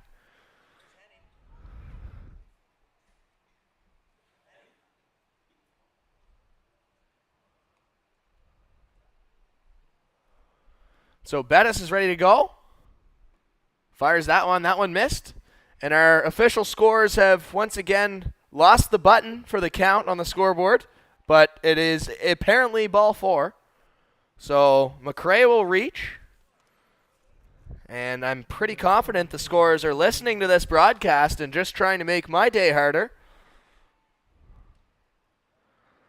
So 2 on, nobody out. Back to the top of the order, it's Logan Walsh. Currently pitching, and he rips one to right field. And a tough play, but reaching up over his head there was Pollard. And he'll throw it in, and it was a bit wild. Sullivan thought about going, and that would have been not a great decision. So he thinks better of it. Great throw by Pollard in right field. And so on one pitch, Walsh retired. And Zach O'Hara now, the catcher. He'll dig in. The Royals are looking to chip away at this lead here. They trail by a touchdown. So that pitch is up above the letters. Touchdown and an extra point, I should say, as they'll have to bring in the kicker to tie this one up. But,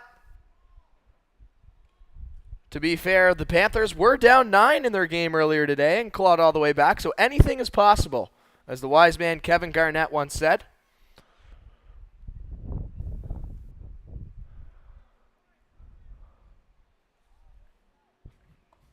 Here's a pitch outside. Count not on the board. I don't know what it is, and it's 3-0, Kevin Purchase says. Scoreboard says 0-0. Bettis comes set, looking to work out of the jam, and he's got to start with a strike. He gets it.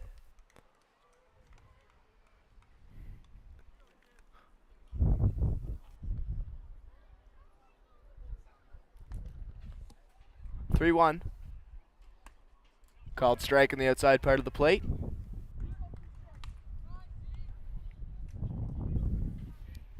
So the count runs full. And there's 1 out. They haven't put that on the scoreboard either. It's hit to left field, and it's going to get down. Grinberg runs after it. He'll play it off the wall. Around comes Sullivan, so there's 1 run. McRae's being held up at third. And it's going to be an RBI double there for O'Hara.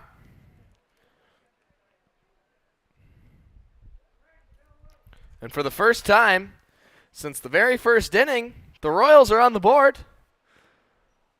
So they have something cooking here with 2 aboard for the shortstop, Max Grant. 0 for 2 with a fly out to center and a strikeout.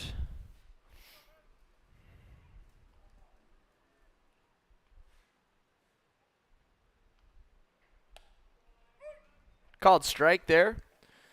Grant behind 0-1. Grant gave us quite the reaction when he was called out on strikes.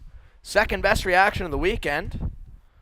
His number 1 goes to Tyler Kale, trying to bust the bat over his knee back on day 1. Love the emotion. The intensity.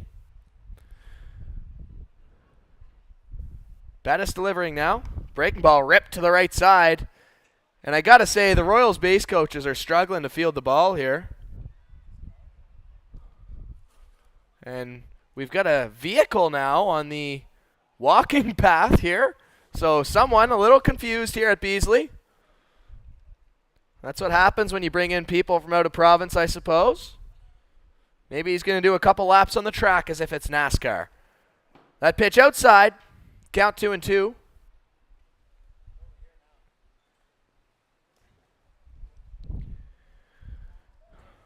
One away. Grant looking to cash in the 2 runners. Not on that pitch as it's in the dirt. So the count's now run full. It's going to be a big pitch for Bettis. Number 89, one of the more obscure numbers I've seen on a ball field. Potential Alexander Mogilny fan. That one's going to bounce off the plate. Mogilny notably snubbed from the Hall of Fame year after year. Should be in there. As the coach for the Panthers went and checked on his bullpen. See if they were ready. And we're waiting to see the signal here. Will he wave the cap? And he does. So the bullpen's ready to go, but the bases are loaded. And first, Bettis is going to try and work out of this here. It's quite the pickle. So Craig Oliver has a single and called out on strike so far as the first pitch is right down the middle there. Not a bad idea to take a look at one.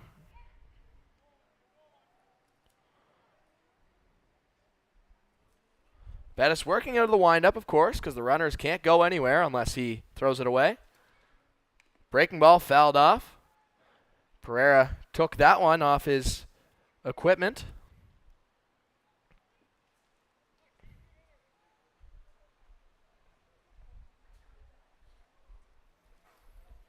So quickly it is 0-2. Bettis working ahead. Obviously a strikeout situation anytime. Certainly applies here. And that one pops out of the catcher's mitt. Bottom of inning number 5 here.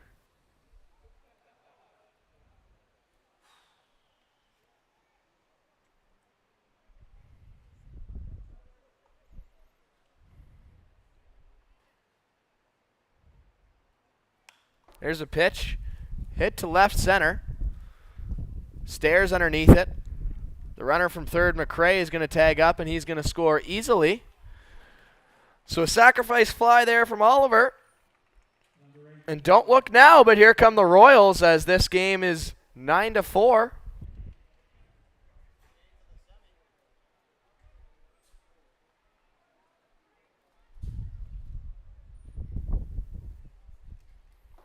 No other runners advance on that play.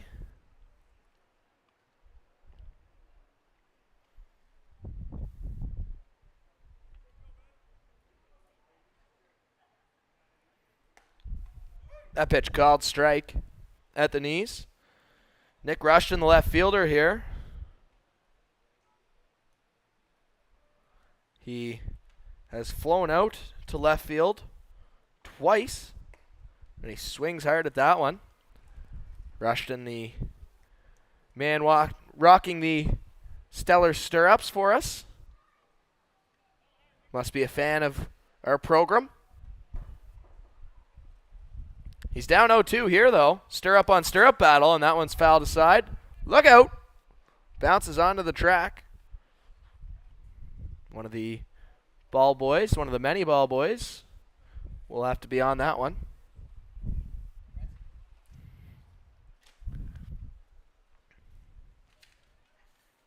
Coming set now is Bettis. Fastball, and it's hit to the shortstop. Polson's not going to get it. It's going to be the third baseman who throws it on a hop. And an impressive play there, as it almost looked like an intentional bounce throw from Jacklin to retire the side. So the Royals get 2 back. They still trail by 5. We'll head to the top of the 6th here on High Button Sports.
We're back like we never left, because we didn't.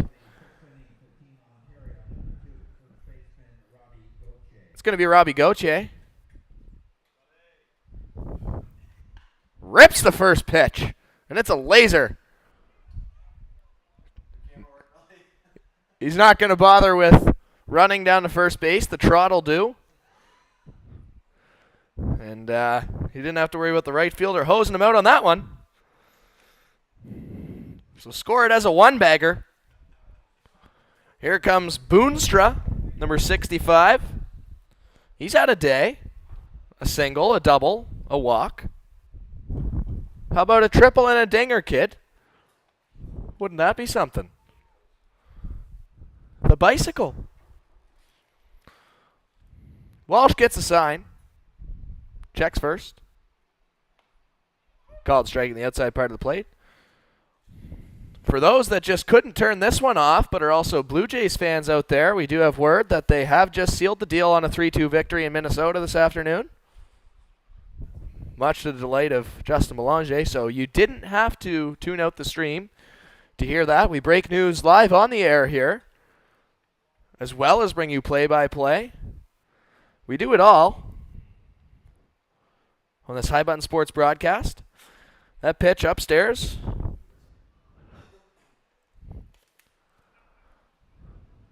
So the count 3-1 here. Top of the sixth inning, bronze medal game. Kitchener Panthers, Fredericton Royals. I'm Aiden Robertson. This is High Button Sports at Beasley Field, Nova Scotia, Canada.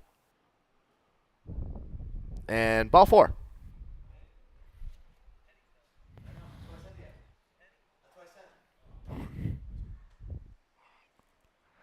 So Boonstra's aboard. Gabriel Pereira will dig in, and Walsh will need to find a way to get in the zone here. Pereira's day has 2 walks in, and he swings that one. He hits it a ton. And by a ton, I mean foul by a ton. There are 0 outs here. There is a strike. Crawford Passy getting loose in the bullpen down there. He threw 3 pitches this morning. Unfortunately, charged with the loss.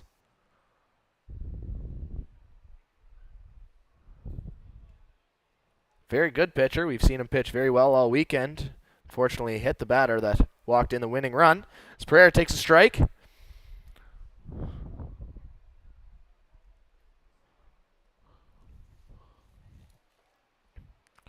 One and two. That's hit to the right side, and that's going to get down as well. So Gauthier gets the stop sign at third base. So you don't want to run into the first out at the plate. That's another single. Pereira aboard for the third time. Here's Will Pollard. He has 3 RBIs today. He has a home run in the tournament. We'll see what he's got for us here. I am on the edge of my seat, as I imagine you are as well, as that pitch is in the dirt.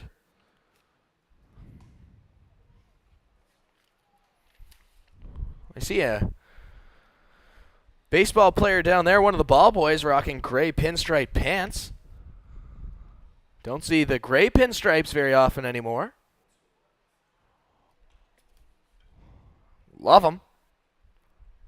Love pinstripes in general. We haven't seen any pinstripes here this weekend. Very disappointed in that. As Walsh delivers a off-speed pitch, it's outside. 2 balls and a strike.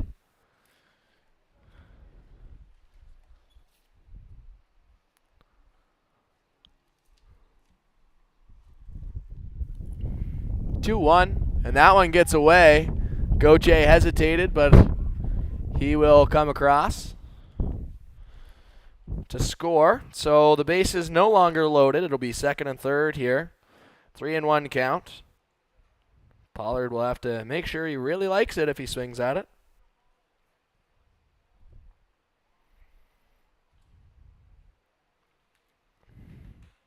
Here it comes. Ball 4. So he will take a trot, which ironically is still faster than Gauthier, who ran to first base after a single. And the bases will be reloaded for the top of the order. It'll be David Poulsen.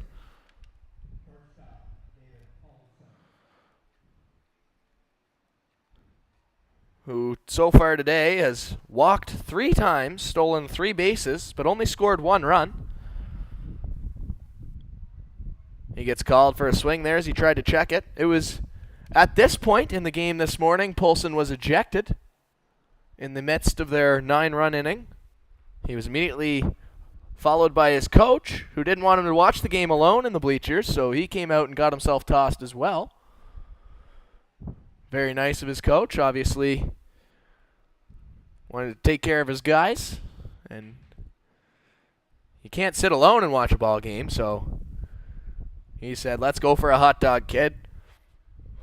I'll leave too." There's a grounder. Back to the pitcher. Walsh throws it home. They're going to get one. The throw to first is going to be a double play. The 1-2-3 double play, and that is the most satisfying double play there is in the scorebook.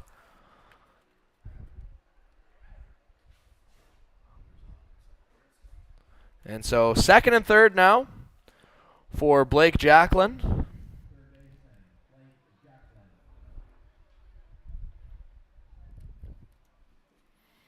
Let's see what Red Mitts can do here.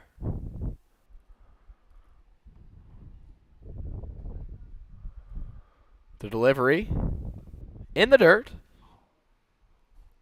Ball. Score 10-4.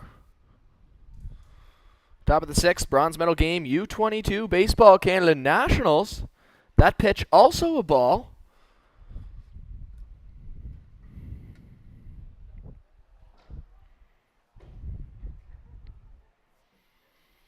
So 2-0, there's a base open, and a big cut from Jacklin. Jacklin's day so far. 2 singles, 2 stolen bases, and a line out to the second baseman. Wearing maybe the tightest pants of the tournament, Robbie Ray. There's a called strike. He's got the oven mitt base running guard in the back pocket. And that is the trend, as we've discovered here.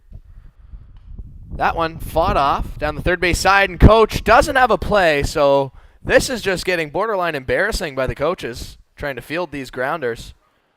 So they are clearly a little bit rusty, maybe tired, but we've seen a bunch of errors from the third and first base coaches on each team. So we'll try the 2-ball, 2-strike count with 2 outs here. Deuce is wild once more, and that pitch misses. He's going to run the count full, because why not?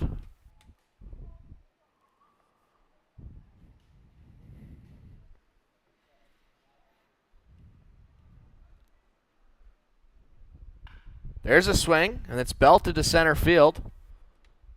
But the catch is going to be made by McRae, who flips it to his partner out and left, and the side will be retired. So the Panthers add 1 more to the total. The score 10-4 here in the bronze medal game. Join us for the bottom of the 6th here on High Button Sports.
Crawford Passy on the mound here in the bottom of the 6th. I do have to apologize to David Polson. I said he got ejected, but he did not.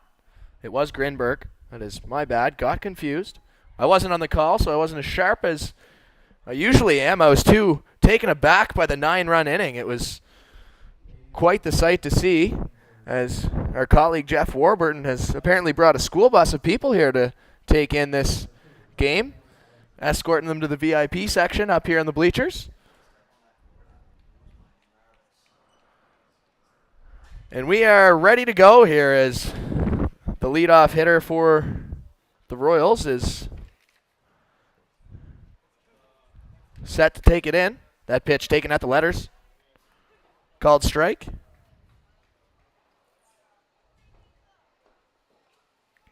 So this is Alex Clark, the pinch hitter for the Royals.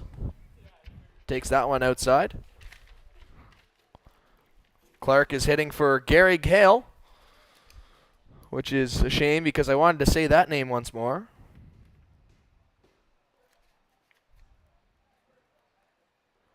So presumably Clark will be the DH for the rest of the evening. And that pitch inside.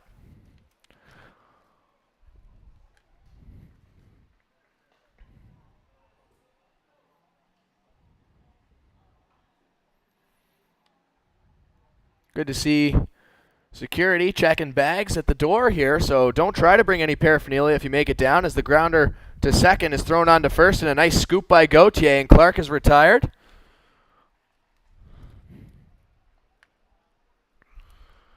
One away, here comes Cole McTavish, the first baseman.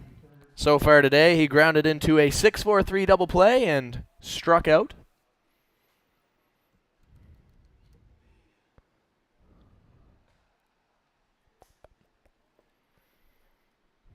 Passy coming set. He's got that signature high leg kick, and Pereira's just full on doing the splits behind the plate.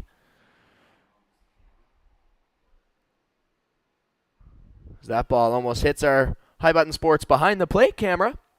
Brought to you by Adapt Performance Training, the multidisciplinary strength and conditioning facility located here in Elmsdale, Nova Scotia, which, as you've heard many times on this broadcast, they train Riley Kidney. And McTavish is going to have to adapt to what Crawford Passy is throwing him, as he's down 0-2.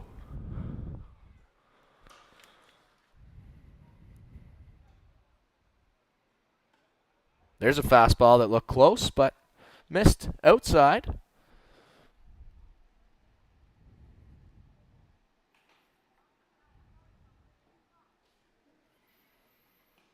So Crawford delivers a breaking ball just inside.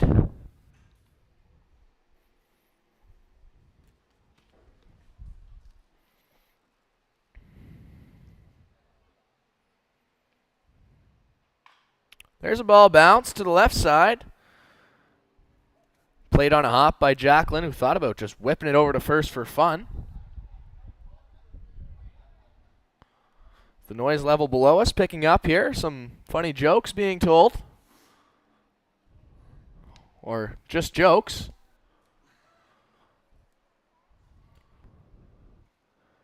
Two and two. In the dirt. A little bit of a cup check for the catcher there. Count runs full. As we'll run up the pitch count. Why not? What do you say? 3-2. Ouch. Right in the spine. And off goes McTavish to first rather quickly. He's okay, folks. And the umpire and Passy are having a chat. Following the hit by pitch. It couldn't have been intentional, as this would be the most ridiculous spot for an intentional hit by pitch I've ever seen. So McTavish takes first. Passy talks to his shortstop, Polson.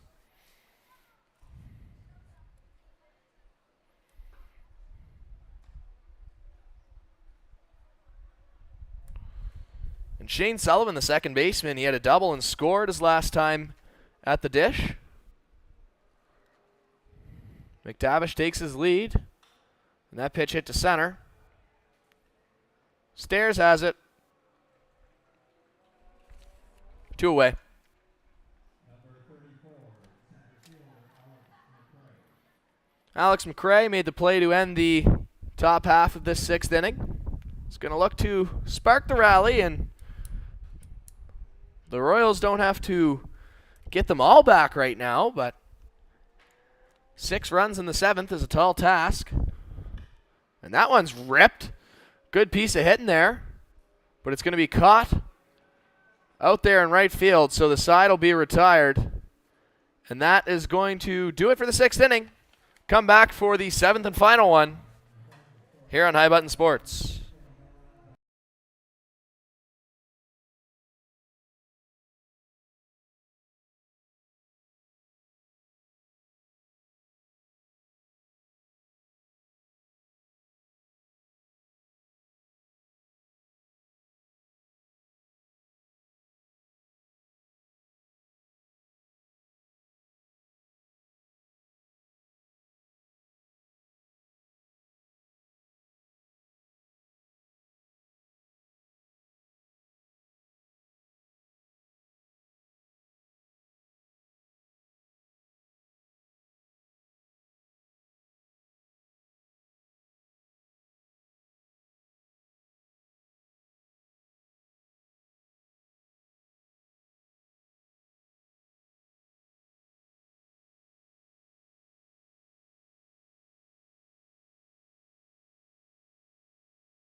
Offensive changes for Team of Brunswick, now playing left field number 13, Aiden McWilliams. Nick Rushton on the mound for the Royals. And there are several defensive changes as both coaches just unloading the benches, and impossible for us to keep track of, especially when only 1/4 of them are announced. So if I do have guys in the wrong positions, I do apologize, as it's difficult to keep track of. First pitch from Rushton is fouled off, and we have a pinch hitter.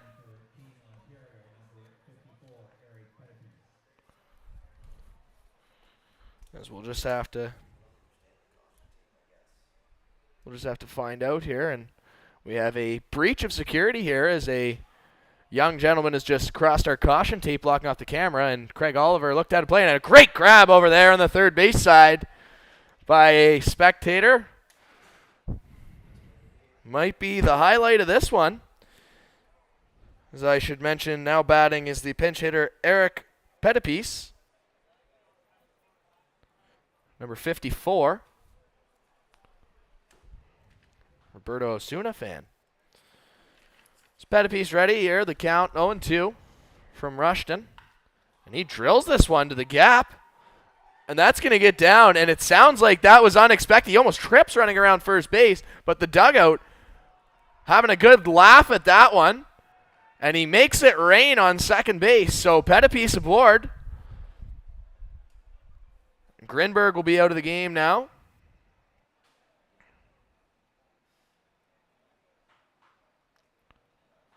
And we'll see if Pettipies takes over in his spot in left field. Here's Josiah Stairs. I do know that for certain. It is him digging in the left-handed hitter's box, as we like to call it here at High Button Sports. following the double from Pettipies, the pinch hitter. And there's a ball hit shallow left field. It's going to get down. So Pettipies advances to third, and on one pitch, Stairs is on first with a single. Keeps cutting out. Hey.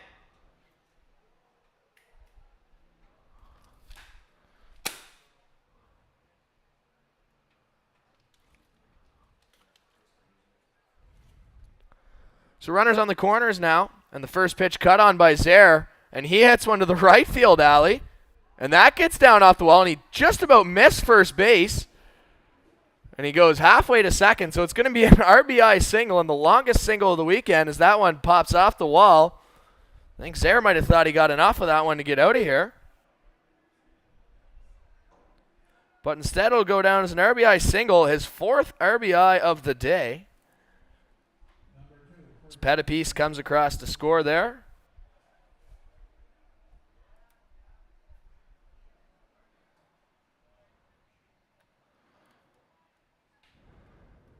That'll make it 11-4. As Gauthier will dig in, take a strike. Still nobody out, so the Panthers are going to look to just expand on this lead.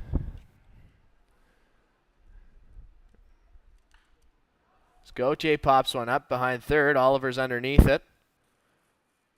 Oliver catches it. One away.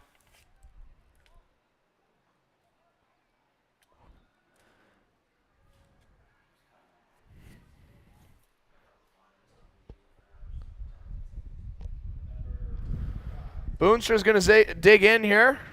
The left-handed batter. Having a day. Reach base 3 times.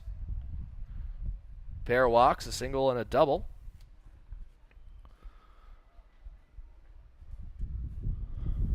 Runners on the corners for him. Chance for a few more RBIs.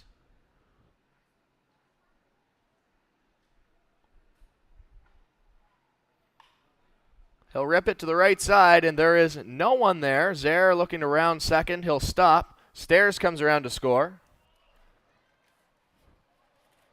So make it a dozen runs now for the Panthers, and they still have runners on first and second here. As this is eerily similar to their first inning, which was a 6 spot.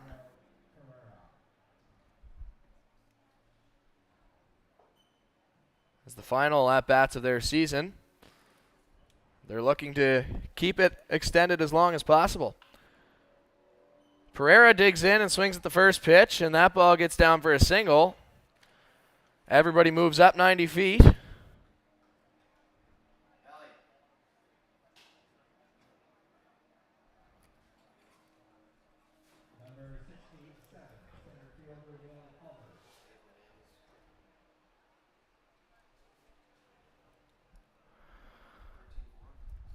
So the bases are loaded, and it is 12-4. Here's Will Pollard. Takes first pitch, strike. So Rushton's ahead of a batter here.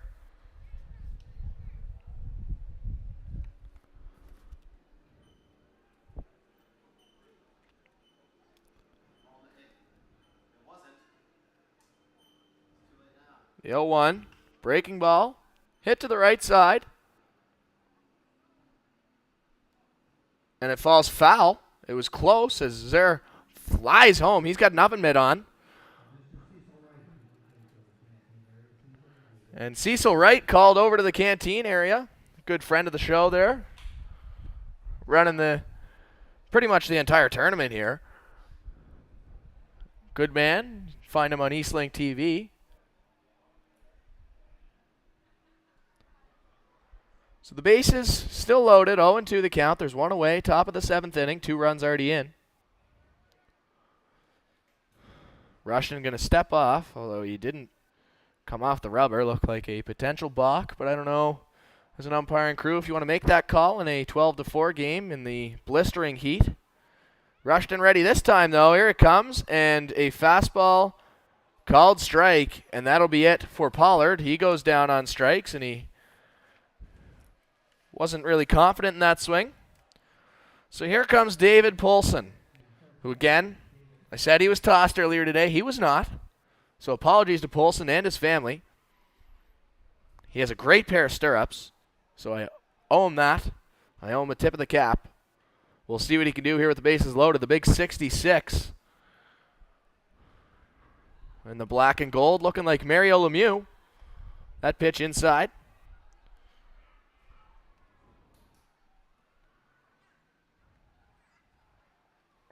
The people continuing to flood in. I don't even know where they're coming from at this point. And there is a half-hearted swing by Poulsen. I didn't know there were this many people in Nova Scotia, really. That tells you how much I know about numbers. That one ripped to the right side. Foul ball.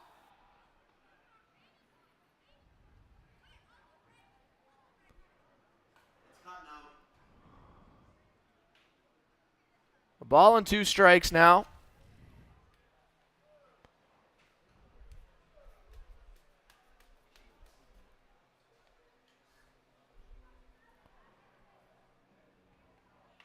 And that one ripped right back where it came from. So Zaire is going to score. Boonstra gets the wave around. He's going to come in easily. And it'll be a 2 RBI single for Poulsen.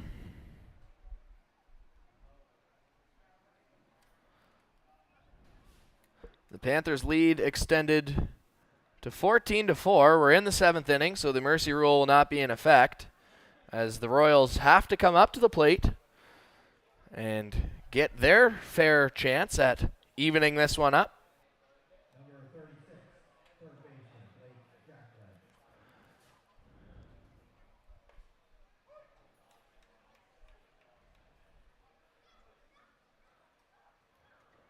So Jacklin will dig in. He's had himself quite the national tournament here. I've been impressed, although it doesn't take much to impress me as he hits one to second base. The throw by Sullivan is there. He didn't even bother going down the baseline. He said, that's enough of that. Let's get in the field and let's get this bronze medal. So they will try and stop the Royals' comeback for the bottom half of the 7th when we come back on this High Button Sports broadcast brought to you by Adapt Performance Training.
Welcome back to Beasley Field here. Crawford Passy gonna attempt to finish this one off and take home the bronze medal back to Kitchener, Ontario.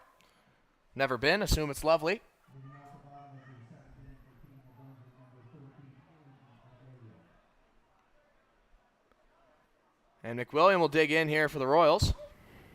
Take a first pitch strike from Passy.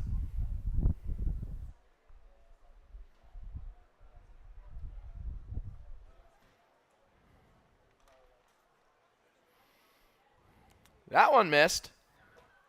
Down in the dirt.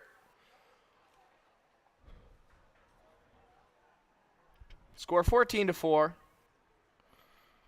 Favor of the Panthers here. As McWilliam takes a big hack and misses. Sun beginning to set behind us here in the broadcast booth. It's been a phenomenal weekend of baseball. We've seen some great talent. And it's been an absolute pleasure to be bringing some of these games to you here. This will be my final one. As, like I said, the voice of the Renegades, Matt Dudelet, will take over and bail me out so I can head down to the Spindrift Beer Tent after this. But certainly for all the players at home, or the players here, and those watching at home, we'd like to thank you, because without any of that, none of this is possible. 2-2 pitch from Passy is inside. Been treated to a couple great finishes. Some nice hits, great plays in the field. And everything in between. You never know what you're going to get here on the baseball field. So that one misses for ball 4, so McWilliam's going to take his base. And I think we're going to have another pinch hitter, as my scorebook is just completely wrecked at this point. And Dean Clowater is going to dig in. Forgot to tell the umpire that he is a pinch hitter, so the umpire alerts the scorer's booth, although I don't think he really cared that deeply about it. And here comes Eric Carlson to my right.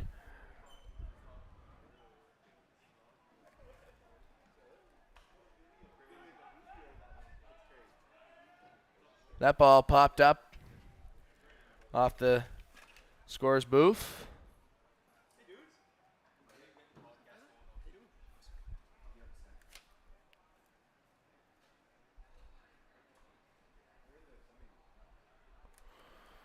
So 0-1 the count.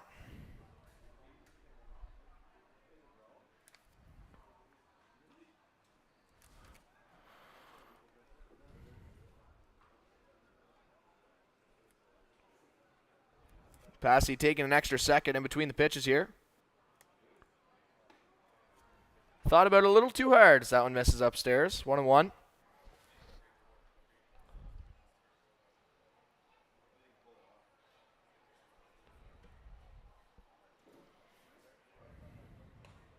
There's a strike. 1 ball, 2 strikes. Runner on first, not being held on, of course, as that run virtually irrelevant for the Panthers unless they find themselves losing this game 15-14 later. And there's a ball fouled back. Pereira wanted it behind the dish. If you plan on coming down to Beasley Field, don't count on a parking spot, as I believe we're now at capacity out there. As we see people looking like Mike Myers. Austin Powers trying to back into some spaces. Watch your bumpers.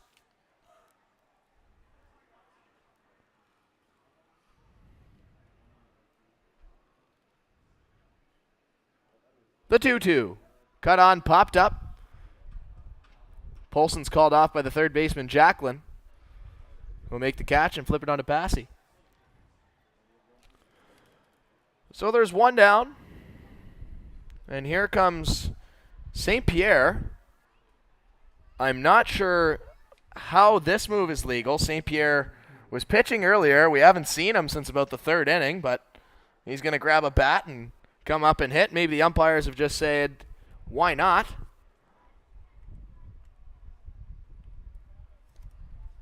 As everybody hits, he's got the open batting stance with the low hands and the hand waggle. One of the more interesting stances we've seen this weekend. Choked up. That pitch caught the outside corner. The outside corner has gotten a little further outside since the first inning.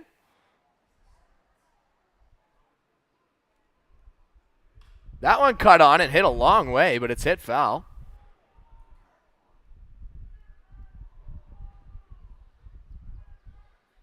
And St. Pierre was car hunting there. As long as it's not mine. Better them than me, selfishly. I say that. Here we go, Passy. Set with the 1-2. Up and in.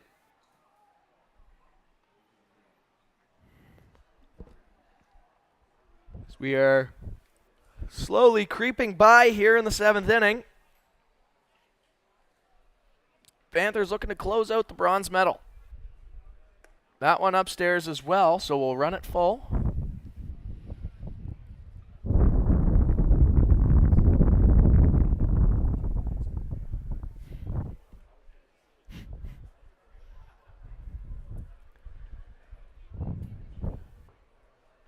That one cut on a miss for a strikeout. So Passy gets St. Pierre to swing and miss at that one. And the Royals are down to the final out of their season. Looking for the spark plug in a big 2-out rally.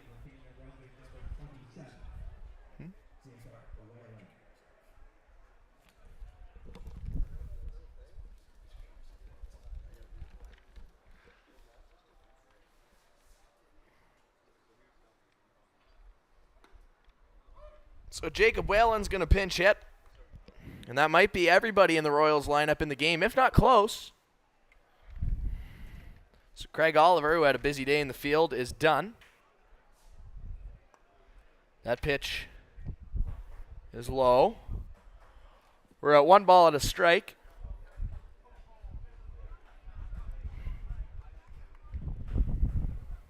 Passy comes set. And that's cut on a miss and a big swing by Whalen. And the throwback from Pereira there sails over Passy's head. As the Panthers love the game so much that they don't want to stop playing. Doing everything they can to keep this going. Royals down to their final strike. Here's the pitch from Passy. Grounded to third. Jacklin whiffs on it.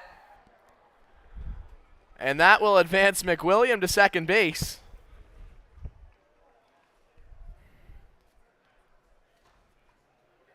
So on the E5, Whalen will take first. And we're going to have another pinch hitter.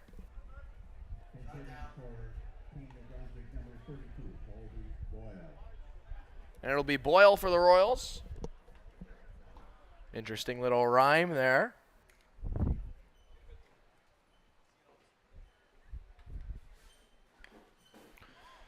That one fouled off his foot.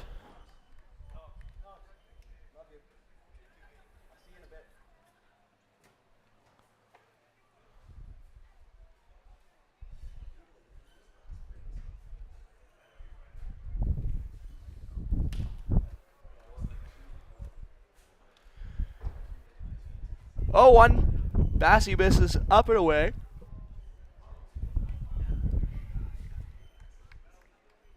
So 1-1 as Boyle with a massive tap of the plate here. And there's a lot of hustle and bustle going on below me, and he thought about swinging at that. Kevin Purchase says, you should have. Strike 2.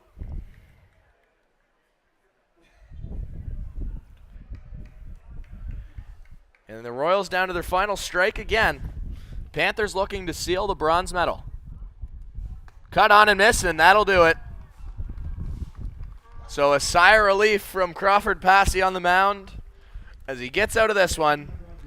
And that's a wrap here as the Kitchener Panthers will take home the bronze medal at the 2022 U22 National Tournament. Stay with us for the player of the game here coming shortly.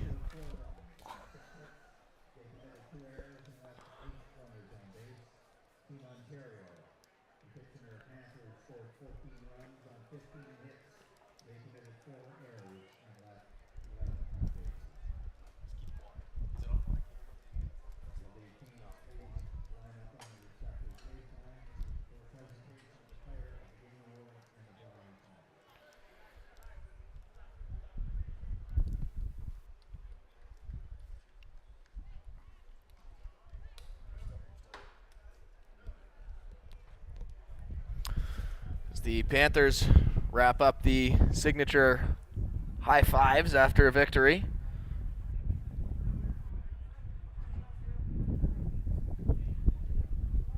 And we will have the player of the games first, and there will be bronze medal presentation here.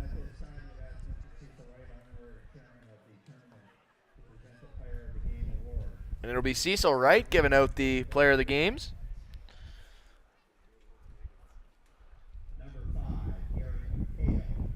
And Gary Hale, the best name in the tournament, gets the final player of the game here.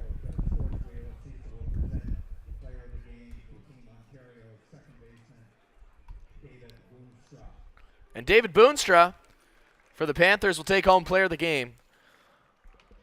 So we will leave the stream running for the bronze medal presentation. However, that'll be all for me this weekend. It's been a pleasure to bring you a great weekend of baseball. Thank you for tuning in. And come back for the gold medal game between the Renegades and the Newmarket Hawks.